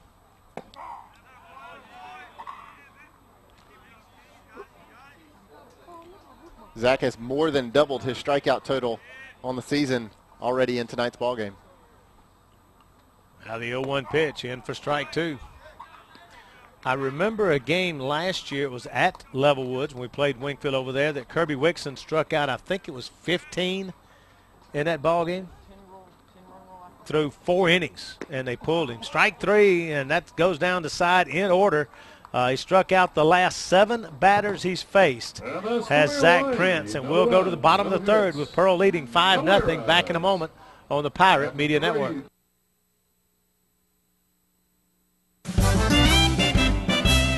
DeSalvo's is a fun place where friends become family. DeSalvo's, delicious Italian food. DeSalvo's Ristorante Italiano. Try DeSalvo's for dinner tonight. With portions so big, you'll be eating DeSalvo's again for lunch tomorrow. You'll never go hungry at DeSalvo's. DeSalvo's, Highway 80 East at College Crossing in Pearl. DeSalvo's Ristorante Italiano. Delicious Italian food. Pearl Stamp and Sign is now Sign Mart. Our name has changed, but not our great service. For over 20 years, we have been your #1 hometown retailer in custom stamps, signage, and marketing products. Now we are growing and want to take you with us. Whether you have an event, starting a new business, or wish to expand your existing business, Sign Mart is committed to helping you meet your design and marketing needs. Come see the friendly staff at Sign Mart on Pearson Road in Pearl and make your mark in the business world.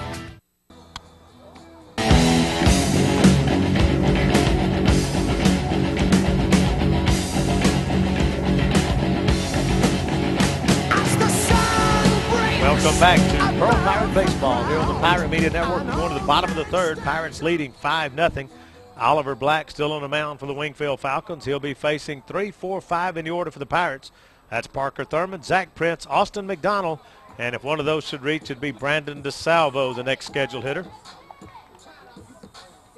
And Parker Thurman, last time up, popped up to the first baseman. This is one of those games now, if you're a Pearl Pirate hitter, it's kind of like who's going to get to hits, who's not. I mean, it's competition. Right. Who's going to get to hits? Right. And interesting enough, Parker actually ended the bottom of the 2nd standing at home plate.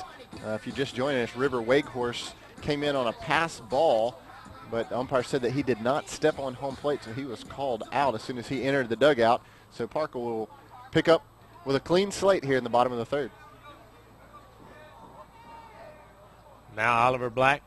First pitch to Parker's hit ground ball sharply to left side, goes through the legs of the shortstop and into left field. Parker's going to round first, head for second.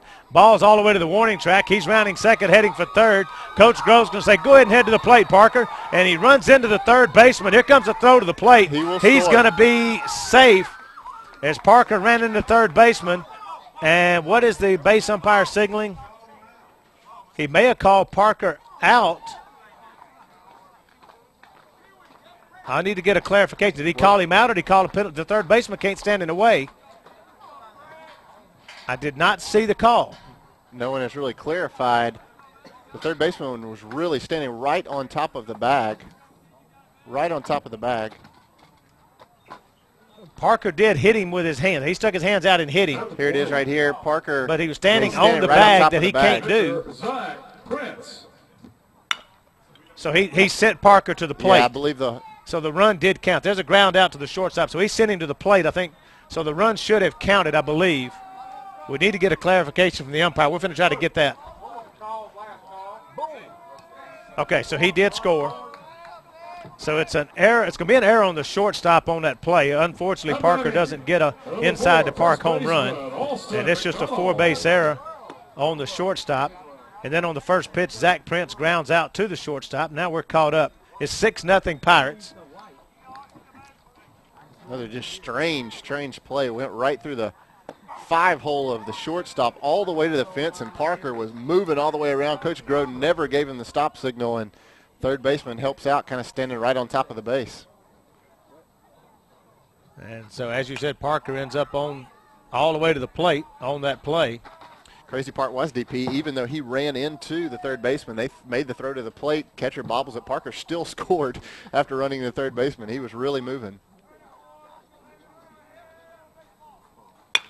That's a well-hit ball into right center field. That's going to get in for a base hit for Austin McDonald. He's going to round first, heading for second. He's going to round second, heading for third. Here comes the throw into the second baseman. He's going to miss it. Coach Grove's going to hold him up at third base. That's going to be a triple for Austin McDonald into the right center field area, almost all the way to the wall. Good job by Austin McDonald. And DP Austin put it exactly where no one was, right in that right center field gap. You've been talking about how close the right fielder was playing to the line, and center fielder's playing shaded to left, and Austin put it right in that hole and was really moving around and thought about going all the way, but Coach Grove holds him up. First pitch, a call strike to Brandon DeSalvo.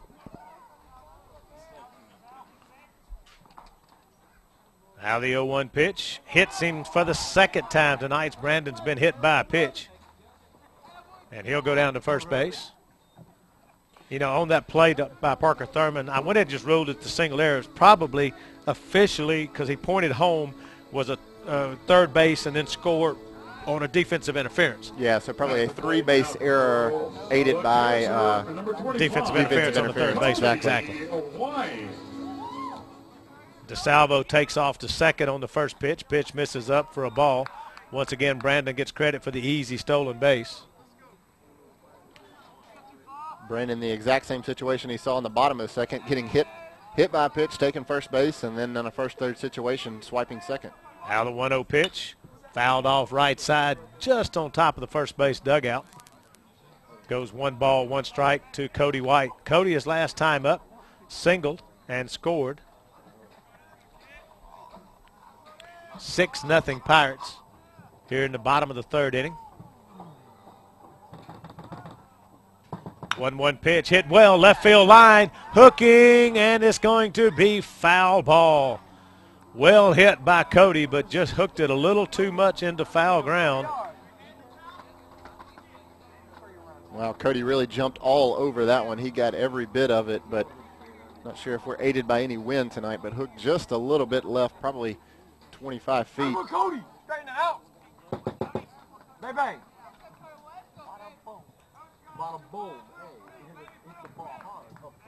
Now the 1-2 pitch once again as Cody steps back in. Runners at second and third. Hits this one up the middle. Center fielder coming in and will not make the catch. It's going to be an error on the center fielder. 1 run will score. Cody will stop at second base. That's going to be an E8. It'll be a 2-base error. It allows McDonald to score easily. DeSalvo had to stop at third because he had to wait and make sure whether he caught it or not before he could go. Courtesy runner in now for the catcher, number 16. Number 16, Clay Pittman, will come in as a courtesy runner for the catcher, Cody White, who, man, back-to-back swings really got all of the baseball, a little bit aided by the center fielder, Alan Cooper, who dropped that for the Falcons. But another run comes across the plate for the Pirates, and they stretch that lead out to 7-0 here in the bottom of the third.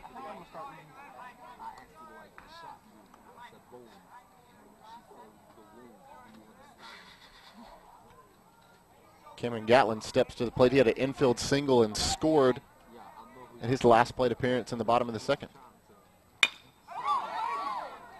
Hits that ball into right field, and the right fielder misplays it. It's going to go all the way to the wall.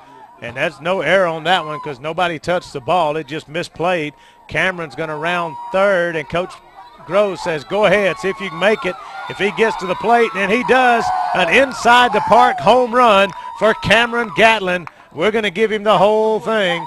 Nobody touched it out there, best I could tell. And so Cameron Gatlin gets the inside-the-park home run, the first home run of the year for the Pearl Pirates.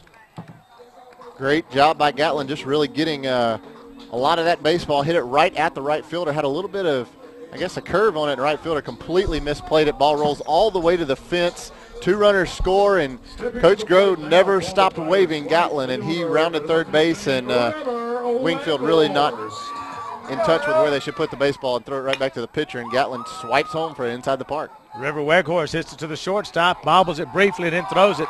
We're going to give River an infield single on that one. It's pretty hard hit. Shortstop unable to come up with it. And we're going to give River the infield single.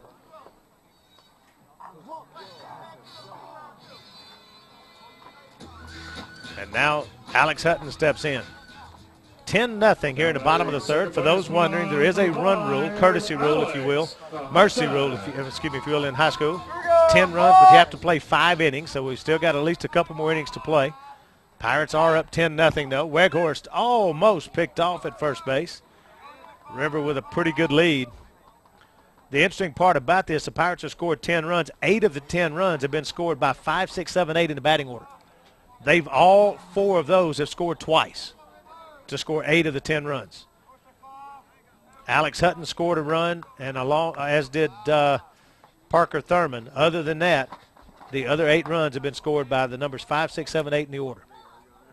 So what you like to see is all of your lineup producing.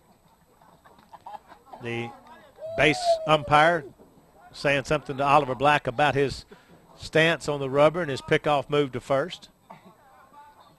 Now the pitch, Weghorst goes. Pitch misses high for a ball. That'll be a stolen base for River Weghorst.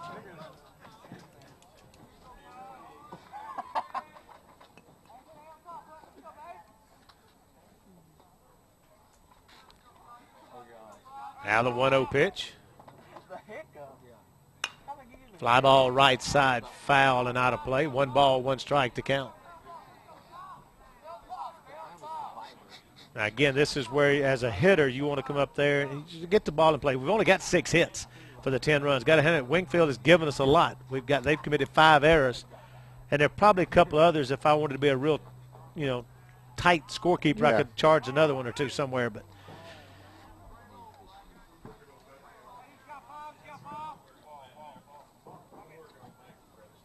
we also, in that process, gave Cameron Gatlin a few extra RBIs. He's up a team-high 5 RBI now.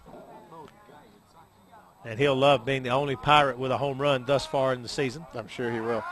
Throw back, and if the second baseman could have held on to it, he might have had River picked off. Yeah, second baseman Dante Smith, not even trying to play a little cat and mouse. He was just stationed right on second base trying to hold Weghorst close, and Black turned him through, and I believe if Dante could have held on to it, he might have had River. Now the 1-1 pitch. Hutton at the plate. Takes a call strike. 1 ball, 2 strikes to count.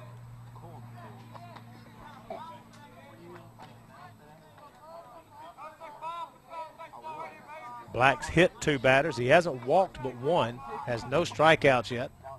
1-2 pitch. Popped up, straight up. Catcher back looking to make the play, and will make the play to record the out. Heads up play by the catcher to get back and make the play to record the out.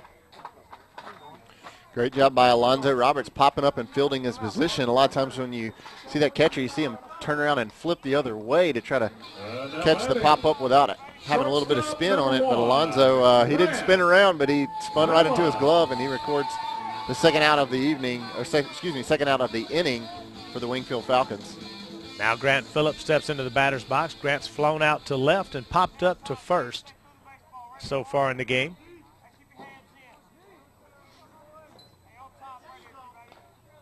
Once again, they're really working on keeping River close at second base. Now the shortstop's just standing there waiting, and Grant requests time, steps out of the batter's box as it's granted by the home plate umpire. One of the things I know Coach Grove won't be real excited about yet, as I mentioned, the last 4, the 5 through 8 in the batting order, the number 9 hitter has 2 singles. That's River Weghorst. But our first 4 in the order, there are 0 base hits out of the first 4 in the order. Great play by the shortstop to make the catch. And to get him out? No, pulled him off the bag. And the run's going to score from second base. Fantastic play by Demorius Baber, the shortstop for the Falcons, who backhanded that one, turned and made a really, really good throw. And we're gonna give the hit for that one. I need to see a hit in the top of the order because that was a tough play. Grant with good wheels down the line. So we're going to give him the base hit on that one. Yeah, Patrick May's trying to do everything he could over there at first base to squeeze that one and keep his foot on the bag, but I believe umpire made the correct call. It was pulled off just a little bit, and Phillips gets an infield single along with an RBI. 7th hit of the game for the Pirates. It's now 11-0 Pearl leading Wingfield.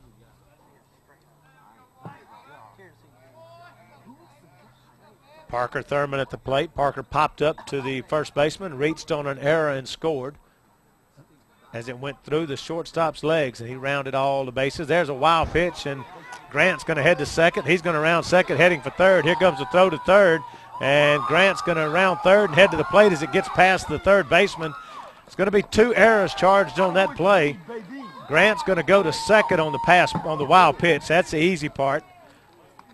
Actually, he's going to go all the way to third on that same wild pitch. It'll be 1 error charge. That's the error to home. So that'll be a throwing error by the catcher.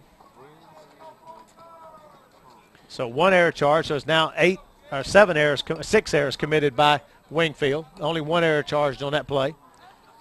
Yeah, you really wonder if Coach Grove may have to have right shoulder surgery after tonight with as many go signals as he's been giving to guys coming around third base. He has been waving them in. 12 runs on the board now for the Pirates.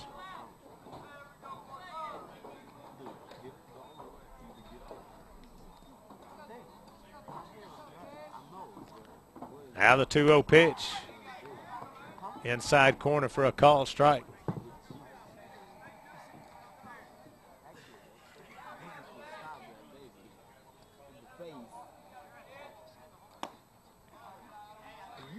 That one high and tight to run the count full. 3 balls, 2 strikes to Parker Thurman.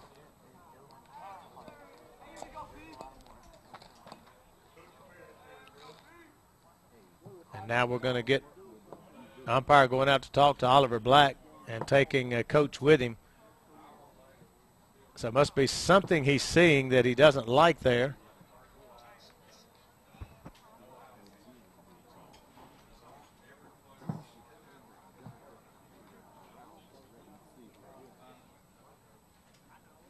Not real sure what that discussion was about.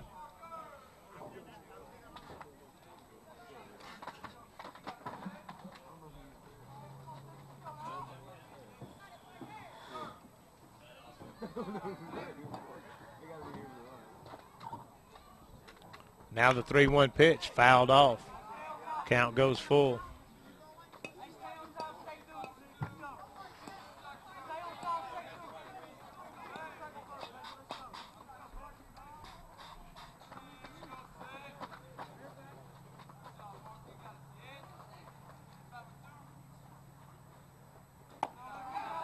And Parker draws the walk.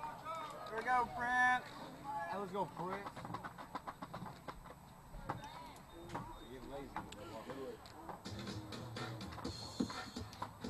That'll bring up the man in the cleanup spot for tonight. That's Zach Prince, who's grounded out to the shortstop twice tonight, but he has done a fantastic job on the hill. 9 outs, all strikeouts tonight against the Falcons.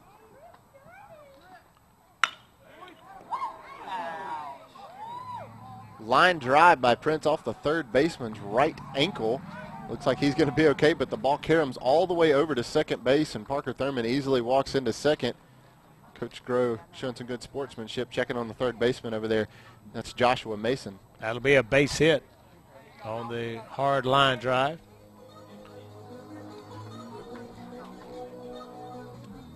And now Coach Garth is talking to the home plate umpire. We may be going to see a new pitcher.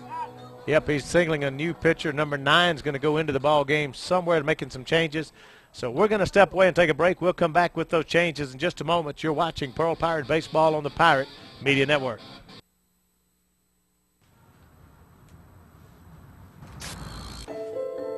In times of joy, in moments of grief, we are there.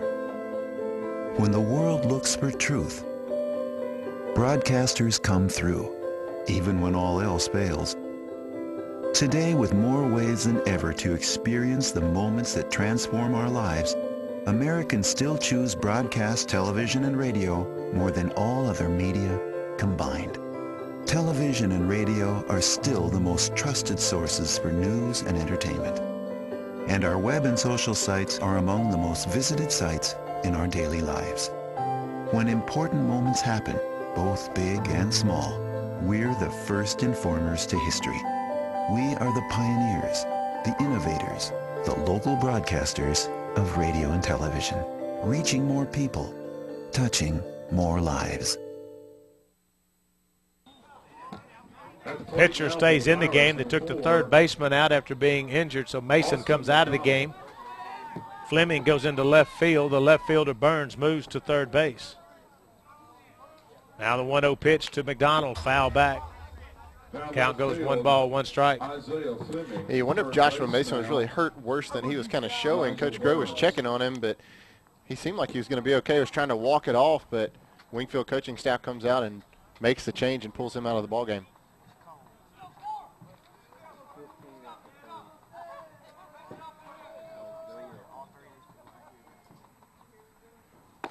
One pitch for a called strike.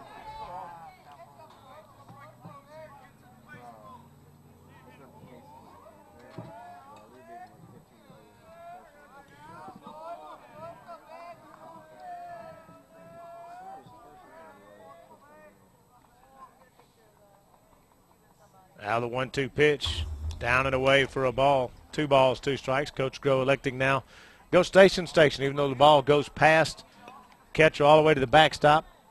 He left the runners in place. 12-0. We're in the bottom of the third inning. No runs on 2 hits, 6 errors for the Falcons. 12 runs, 8 hits, 1 error for the Pirates. It is a good show of sportsmanship by Coach Groh. If they get a hit, we'll take what we get. But as far as just having runners run on wild pitches and pass balls, they elect to limit some of that. There's a pop-up, right field. Right fielder Tate coming in, gets under it, can't make the play. It lands in front of him. So that's going to be a single for Austin McDonald. Thurman will score from second base. Zach Prince stopped at second base. Hey, let's go D-South, bang, bang. On that base hit into right field.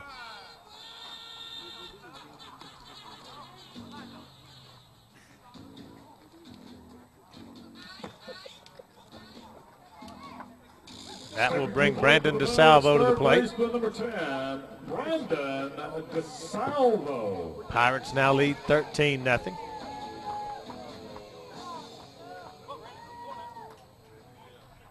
We go D-South. Now the first pitch to Brandon, low and away for a ball. Runners will stay put as it goes to the backstop. Kind of interesting, Zach Prince is still out running the bases. He didn't use a courtesy runner for him as he can. There's somebody up in the bullpen. I can't tell who it is. We'll get word from our production trailer to get an idea who that is in the bullpen, and they'll relay it to us. And may have seen all for Zach Prince tonight. Go ahead and he's thrown 52 pitches, 9 strikeouts. They may go ahead and go to the bullpen and let somebody else get some pitching time. There's another pitch down in the dirt. 2 balls, no strikes to Brandon DeSalvo. And if so, he would have had a fantastic night tonight on the hill. 9 outs, 9 strikeouts. Had a little bit of a shaky top of the first as the Falcons were able to load the bases up, but he sits down the potential man with a lot of RBI chances and strikes him out and goes on to strike out 7 straight batters, being told that Jimmy Boyd is the man warming up in the Pirate bullpen. Called strike on the outside corner. He did. He in the first inning gave up 2 hits and hit a batter. That's how the 3 base runners got on base. But we're able to limit it. No runs allowed. And I said he struck out the other 3 that he faced in that inning and has struck out everybody's faced since then. Now the 2-1 pitch. Ground ball straight back up the middle. Second baseman's going to make the play. Tag the runner out. Throw to first. Not in time. Be a fielder's choice for Brandon DeSalvo. Yeah, that was out number 3. I think he was going for 4 outs, thinking he had a carryover, maybe some rollover minutes. Maybe so. That'll be the end of the third inning. The Pirates will score a bunch of runs in the third, 8 runs, and we've played 3, and the Pirates lead 13-0. Back in a moment on the Pirate Media Network. In times of joy, in moments of grief, we are there. When the world looks for truth, broadcasters come through, even when all else fails. Today, with more ways than ever to experience the moments that transform our lives, Americans still choose broadcast television and radio more than all other media combined. We are the local broadcasters of radio and television. Harvey's Fish Hut is located on the corner of Airport Road and Old Whitfield Road in Pearl, Mississippi. Harvey's prides itself on having the best fried catfish in the metro area, as well as tasty pan trout.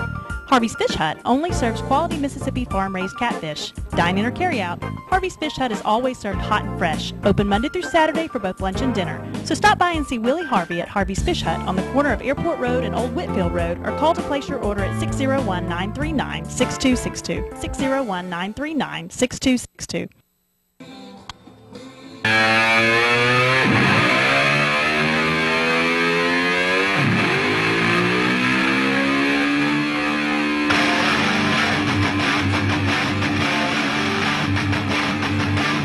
Got some defensive changes for the Pirates. We'll try to round those. It looks like they've changed almost everybody out there. So this is going to be the fun part, is figuring out who's gone where. We do have Dalton Sullivan now playing first base. We're going to assume he's gone in from McDonald. So I got Dalton Sullivan at first base. McDonald will be out of the game. Number 27, Paxton Bounds, is now over at third base, DP. Paxton Bounds is at third base. We'll put him in for DeSalvo. Number 3, Justin Shedd, will be our new pitcher out on the mound. Number 7, Jimmy Boyd, has moved to shortstop in place of Grant Phillips. Alex Hutton will stay at second base for the Pirates. Who'd you say was at short? Say number 7. Jimmy Boyd, number 7, will be at shortstop for the Pirates. Alex Hutton will stay at second base. Cody White stays behind the plate. See if we can figure out the outfield too. Patrick Mays will lead off the inning. We're going to get the outfield for you right quick. This will be Justin Shedd's first appearance as a pitcher for the Pirates this year. 17 is in right. 17 is Hunter Harper. He's in right field. Paxton Bounds comes up with that ground ball there from number 12, Patrick Mays. He comes up throwing to first base, but Mays is able to get on an infield single. Bounds throw not in time. All right. 7. Hunter Harper is in right field, I'm being told. We'll try to get all these for you. Oliver Black.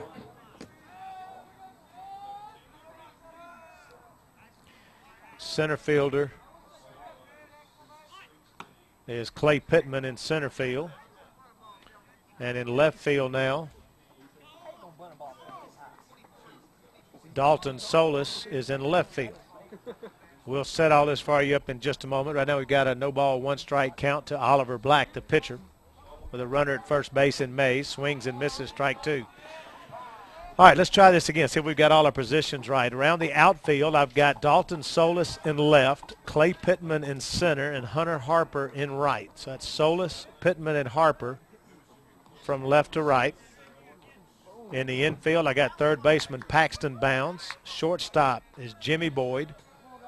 Alex Hutton still at second base. First baseman is Dalton Sullivan. Cody White still behind the plate. And Justin Shedd is on the mound. 0-2 pitch. Swing and a miss. Strike 3. Black goes down on strikes. Justin Shedd picks up his first strikeout of the evening and his first strikeout of the season.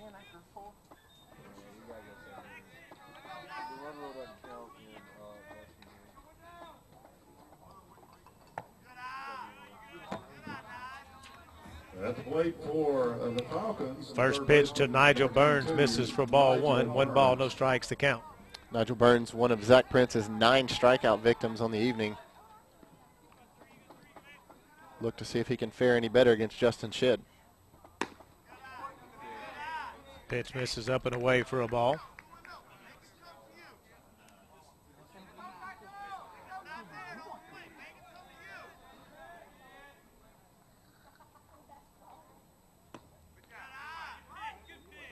Pitch misses just a little bit outside.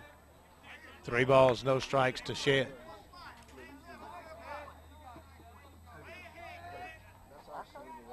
It's always fun when a coach decides to make those wholesale changes because there's no communication between us and the dugout. So they just make the changes, and we hope we can pick up who all's there when they get there. It's fun for everyone but the scorekeeper. Exactly. Call strike 2.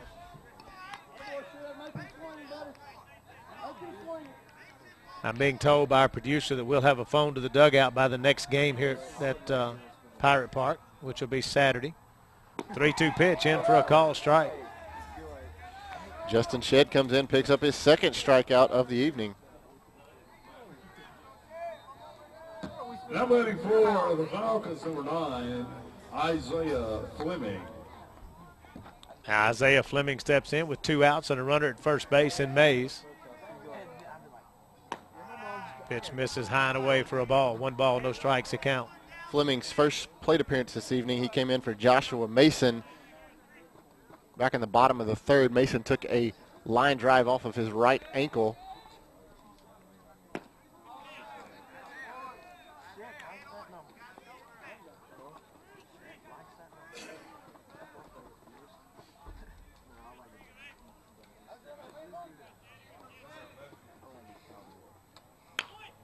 Shows bunt, a good bunt, straight back up the middle. Shedd's going to throw it and get him out. Good job by Justin Shedd feeling his position, and that will end the inning. They'll get a base runner on a base hit. That's the first, second, third hit of the ball game. First one since the first inning. But we've played 3.5. Pearl leads 13-0. Back in a moment on the Pirate Media Network.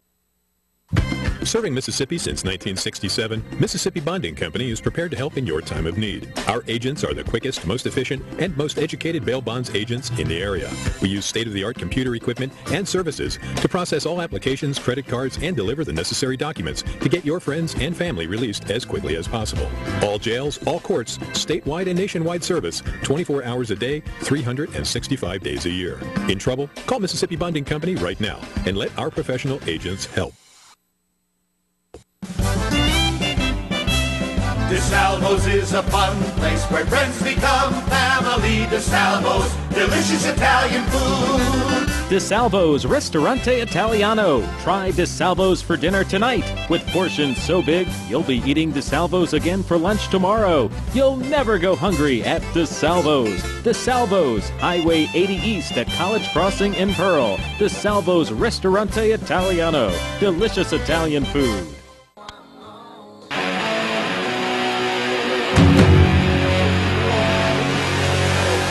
Welcome back to Pearl Pirate Baseball, and that is ball game. They fooled us. There's a evidently 12 after 4 rule with 13-0 at the end of 4, 3.5, and the Pirates will win this one by a score of 13-0.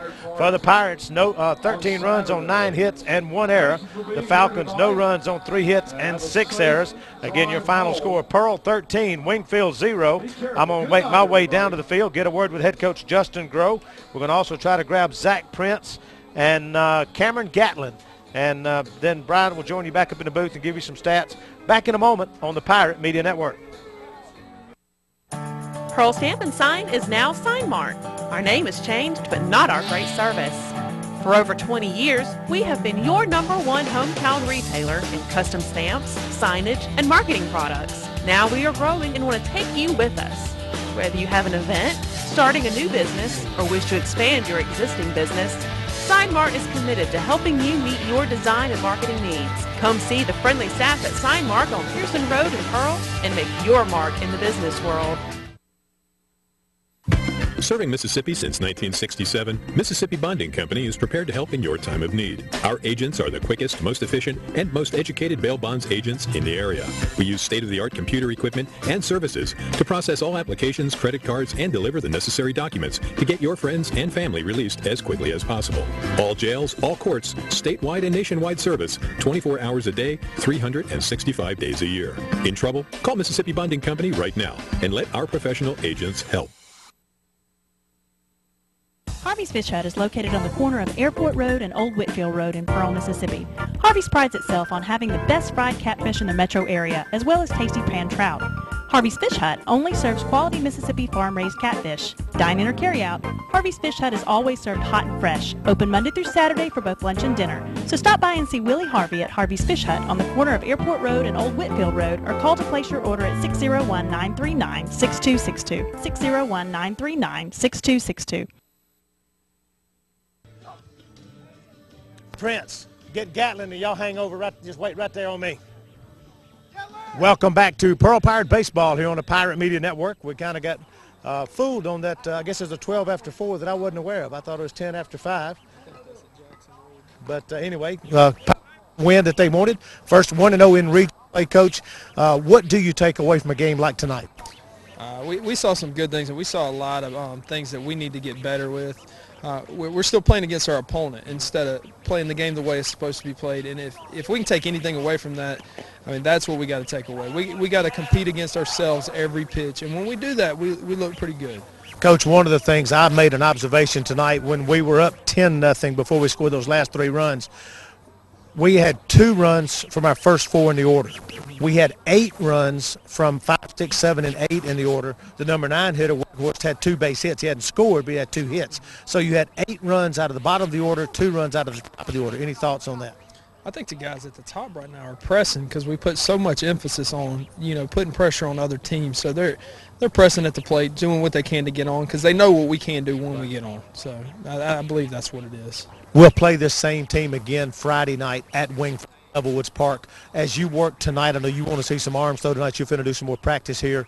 And as you go forward getting ready for Friday, what will you do now with the guys to try to make sure you come in with a level head and not overconfident for a game Friday night? We're just going to prepare the way we did for this one. I mean, we of course we have to humble ourselves. We're only 3-3, but there's a lot of room for us to improve. So I feel between now and Friday we can be a better team. Good deal. Thanks, Coach. Head coach Justin Groh. We're going to get our players of the game over here now. Here comes Zach Prince first, and we'll talk with him. Zach, one of our players of the game tonight. It's our Sonic Drive-In PMN Player of the Game, brought to you by Sonic Drive-In. You'll get a gift card from Sonic. Zach, great job on the mound tonight. I want to ask you, the first inning, though, you give up 2 base hits and you hit a batter. You strike out the other 3 you face of the 6 you face. Tell me about what we called, Brian and I, a little bit of a rocky start in that top of the first inning.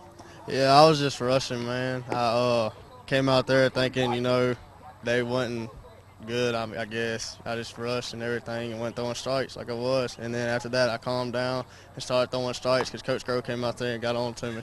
So, it was just either do it or get pulled, and I didn't want to get pulled. So. All right, now, can you tell me what he said to you when he came out there and got on to you? I cannot. Okay, so we won't go there. I do want to ask you, though, again, you only went 3 innings. You only get 9 outs, but you got 9 strikeouts. Tremendous performance with that. Did you just get to the point, because as I was watching, depended very little on the breaking ball. It was mostly just a fastball and just throw it at him and dare him to hit it. Yes, sir, it was. Coach just told me that we was going to hit spots and everything, work on spots today. So it was just a great experience. 9 strikeouts, it's all right. So.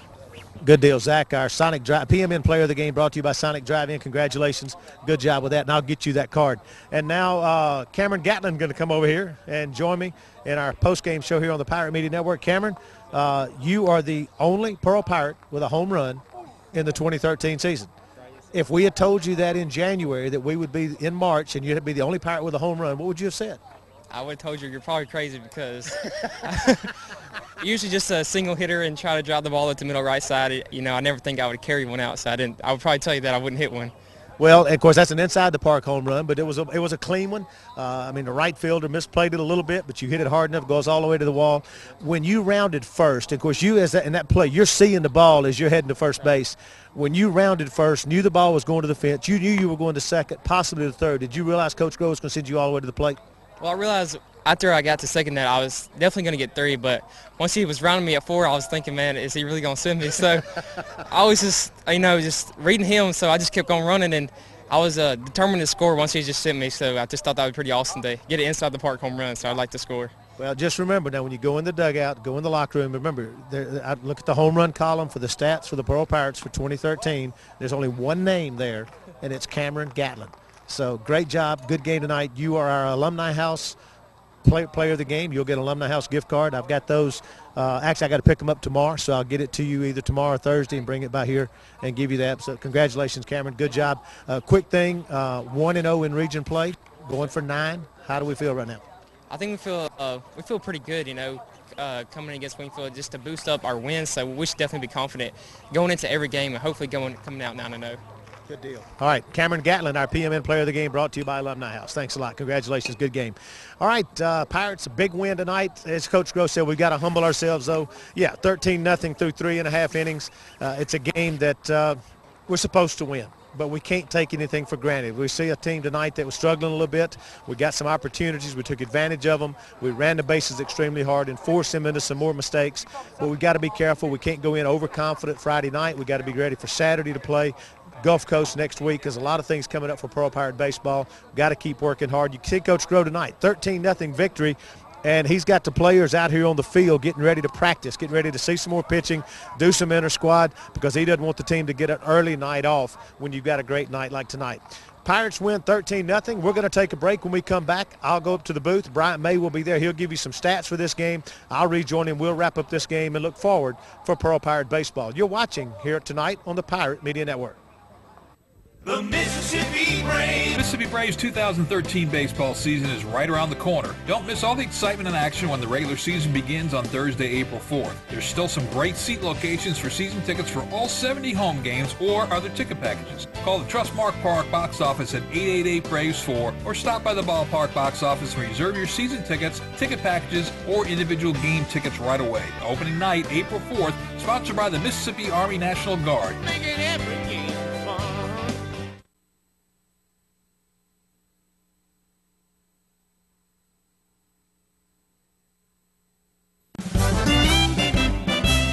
DeSalvo's is a fun place where friends become family. DeSalvo's, delicious Italian food. DeSalvo's Ristorante Italiano. Try DeSalvo's for dinner tonight. With portions so big, you'll be eating DeSalvo's again for lunch tomorrow. You'll never go hungry at DeSalvo's. DeSalvo's, Highway 80 East at College Crossing in Pearl. DeSalvo's Ristorante Italiano. Delicious Italian food.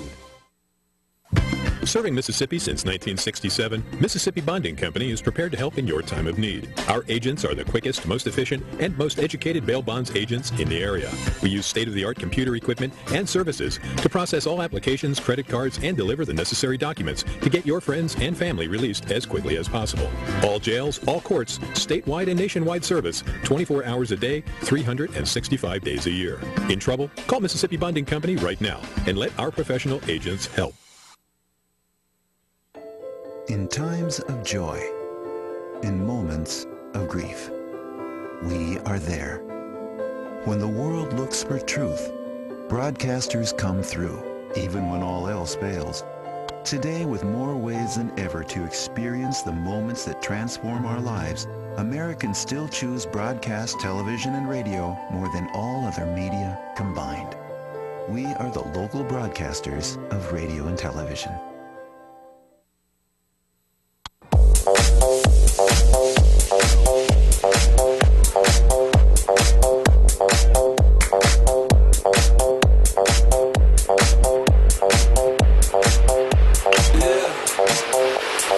Welcome back to the Pirate Media Network, where your Pearl Pirates tonight are victorious over the Wingfield Falcons, 13-0, get their first win in district play tonight, a big win over a team from Wingfield. Let's look at the overall line. The Pirates had 13 runs on 9 hits and 1 error. They were 7 for 12 with runners left in scoring position. The Falcons, no runs on 3 hits and 6 errors tonight. They were 1 for 2 with runners in scoring position. We'll run through some of the individual hitting statistics, and then we'll look at pitching. For the Wingfield Falcons, Tate was 0 for 2. Baber was 1 for 2. Smith was 0 for 2. Mays 1 for 1. Black was 1 for 2. Burns 0 for 2. Mason 0 for 1. Fleming, who came in for Mason later in the ball game, was 0 for 1 as well. Cooper 0 for 1, and Roberts also 0 for 1.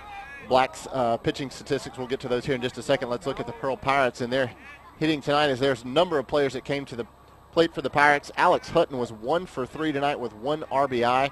Hitting in the leadoff position, Grant Phillips 1 for 3 with 1 hit and 1 RBI. Jimmy Boyd did not have a plate appearance, came in later in the ball game. Parker Thurman was 2 for 2 tonight. Zach Prince 1 for 3. Austin McDonald was 2 for 2 with 2 hits and 1 RBI. Brandon DeSalvo 1 for 2 with 2 runs scored. Cody White was 0 for 2 with 1 hit and 2 RBIs. Cameron Gatlin was 2 for 2 with 2 hits and 4 RBIs, and he had an inside the park home run. He was our player of the game on the offensive side. of the ball tonight. River Wakehorse was 1 for 2 with 2 hits. And looking at the pitching statistics tonight, Oliver Black, the only pitcher on the mound tonight for the Wingfield Falcons. He pitched 3 innings, faced 24 batters, gave up 13 runs. 6 of those runs were earned runs, 9 hits, 1 single, 1 RBI, and he had 2 walks and no strikeouts. He also hit 2 batters on the evening. And looking at the numbers for the 2 pitchers who were on the mound tonight for your Pearl Pirates, Zach Prince, who started tonight a little shaky in the top of the first inning, but he settled down really nicely. He came in tonight pitching 3 full innings, faced 12 batters, gave up no runs, 2 hits, and he had 9 strikeouts on the evening, only hit 1 batter, and he did not walk a single man. Justin Shedd came in to kind of close things out. He pitched 1 full inning, faced 4 batters, gave up 1 hit, and had 2 strikeouts himself. So that all equals up to a total line of your Pirates tonight winning 13-0 over the Wingfield Falcons and picking up 1 big win in district play. They'll face the Wingfield Falcons again this coming Friday night to try to move to 2-0 in region play. We'll take a timeout and be back right up here on the Pirate Media Network to close things out. In times of joy, in moments of grief, we are there. When the world looks for truth, broadcasters come through, even when all else fails. Today, with more ways than ever to experience the moments that transform our lives, Americans still choose broadcast television and radio more than all other media combined. We are the local broadcasters of radio and television.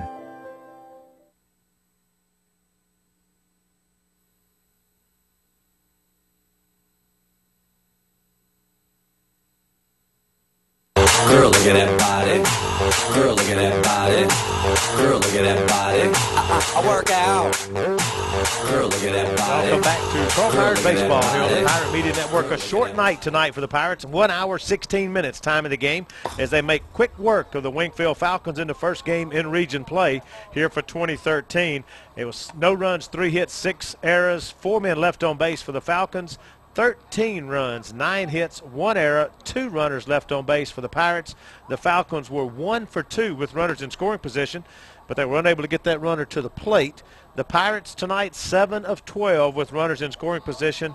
And Bryant, you heard Coach Groves. I had a chance to talk to him just a while ago. Pleased somewhat, but then again, as he said, there's still some things he thinks he needs to work on. Yeah, clearly a high bar of excellence there from Coach Groh, and as he said in the pregame and then he mentioned it again in the postgame, it's not a game that you play against your opponents. He said it's a game that we play against a standard of excellence that we've set here in the Pearl Pirate program, and he was pleased tonight, but let's say not completely satisfied.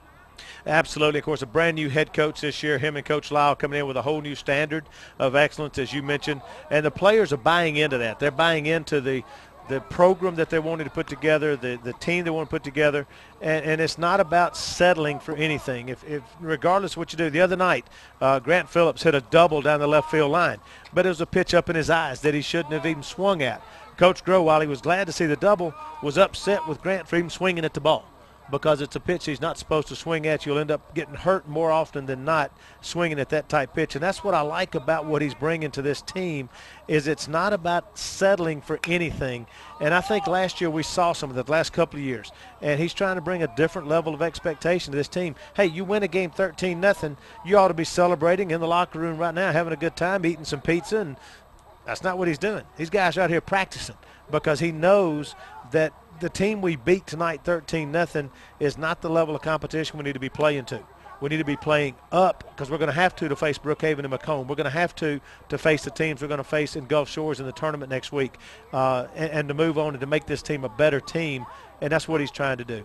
Yeah, it's a continual process of always getting better when it comes to sporting, the sporting world, and Coach Groves clearly bringing that standard of excellence here to the Pearl Pirate program. You do pick up a big win, though, tonight in district play, and it's 1 game closer to that 9-0 mark that Coach Groves would love to see his ball club get to.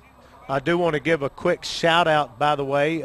John Neal reminded me, of course, Matthew McGee did not get into the game tonight, but he hit his one and only career home run against Wingfield last year in a JV game at Wingfield. We'll go to Wingfield Friday night to play at Levelwoods Park. We'll see what happens when we get over there. So it's a great night because you do get a win. It's a great night because you're now getting to see some other things. But we've got to move forward. We've got to work hard tonight. We're going to work hard the next couple of days. We'll go to Wingfield play on Friday night, and then play here on Saturday before they head to a great spring break trip. So all in all, a great night for the Pirates and off to a good start in region play, which is what we expected. And that's, I guess, what you have to do when you look at it. You have to win the games you expect to win, and then try to win some that maybe that people don't expect you to win, and that's the mark of a good team. That's right. The Pirates moved to 3-3 on the season. Now 2-2 at home. They're 1-1 at neutral sites and 1-0 in league play. And we'll try to take that to 2-0 on Friday evening. Do want to remind everyone, of course, you've seen some of our replays that we're now able to do with our new equipment that Frank Hutton's put in. We also, as we wrap up tonight, we'll have a rollout highlights for you of tonight's game. So make sure once I sign off, keep your TV on, keep your computer on, and take a look at these rollouts on our show tonight. Bryant, great to have you with me tonight. It's a lot of fun. I know you'll be back with me Saturday afternoon for that 2 o'clock game against North Forest. Glad to have you, and hopefully some more throughout the season as well. Great job tonight. Really excited to see a little more than just the football field, but being able to branch out in the baseball world and look forward to a big season for the Pirates. Good deal. Thanks a lot. Thanks to our sponsors that make this possible: Mississippi Bonding, Harvey's Fish Hut, Sign Mart, Hermetic Rush Services, City of Pearl, Sonic Drive-In, Alumni House, Moss Creek Fish House, and DeSalvo's Ristorante Italiano. And tonight our PMN players of the game, once again, Cameron Gatlin and Zach Prince. They will each get a certificate, one from Sonic Drive-In, one from Alumni House, and we thank them for stepping up, helping us with that this year. Our production crew tonight, our executive producer was Frank Hutton, director and producer Roy Harper, associate producer Michael Brewer. We always want to say a special thanks to Perry Lowry with the City of Pearl Urban Forestry Building and Grounds for our transportation. Camera operators tonight, I think Perry was on one, and I heard Bubba Banks was going to be on the other. Am I correct with that? Bubba Banks and Sim Stingley were actually on cameras tonight. Sarah Harden was a production assistant in the trailer tonight. Thanks so much to all of them. Bryant May, my color commentator tonight. Bryant, thanks a lot. This broadcast of Pearl Pirate High School Athletics is intended for the private use of our audience. Any rebroadcast, downloads, or copying of any type without the expressed written permission of the Pirate Media Network is strictly prohibited. Once again, the Pirates defeat the Falcons of Wingfield 13-0. Our next broadcast, softball on Thursday night at 5, and then Pearl Pirate baseball back again on Friday night at 5 o'clock. Remember, an earlier start Friday night, only a varsity game, no JV at Wingfield. Until then, thanks for listening and watching. Don't forget the highlight rollout coming up. I'm DP saying good night, everybody.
Floating with the desert winds.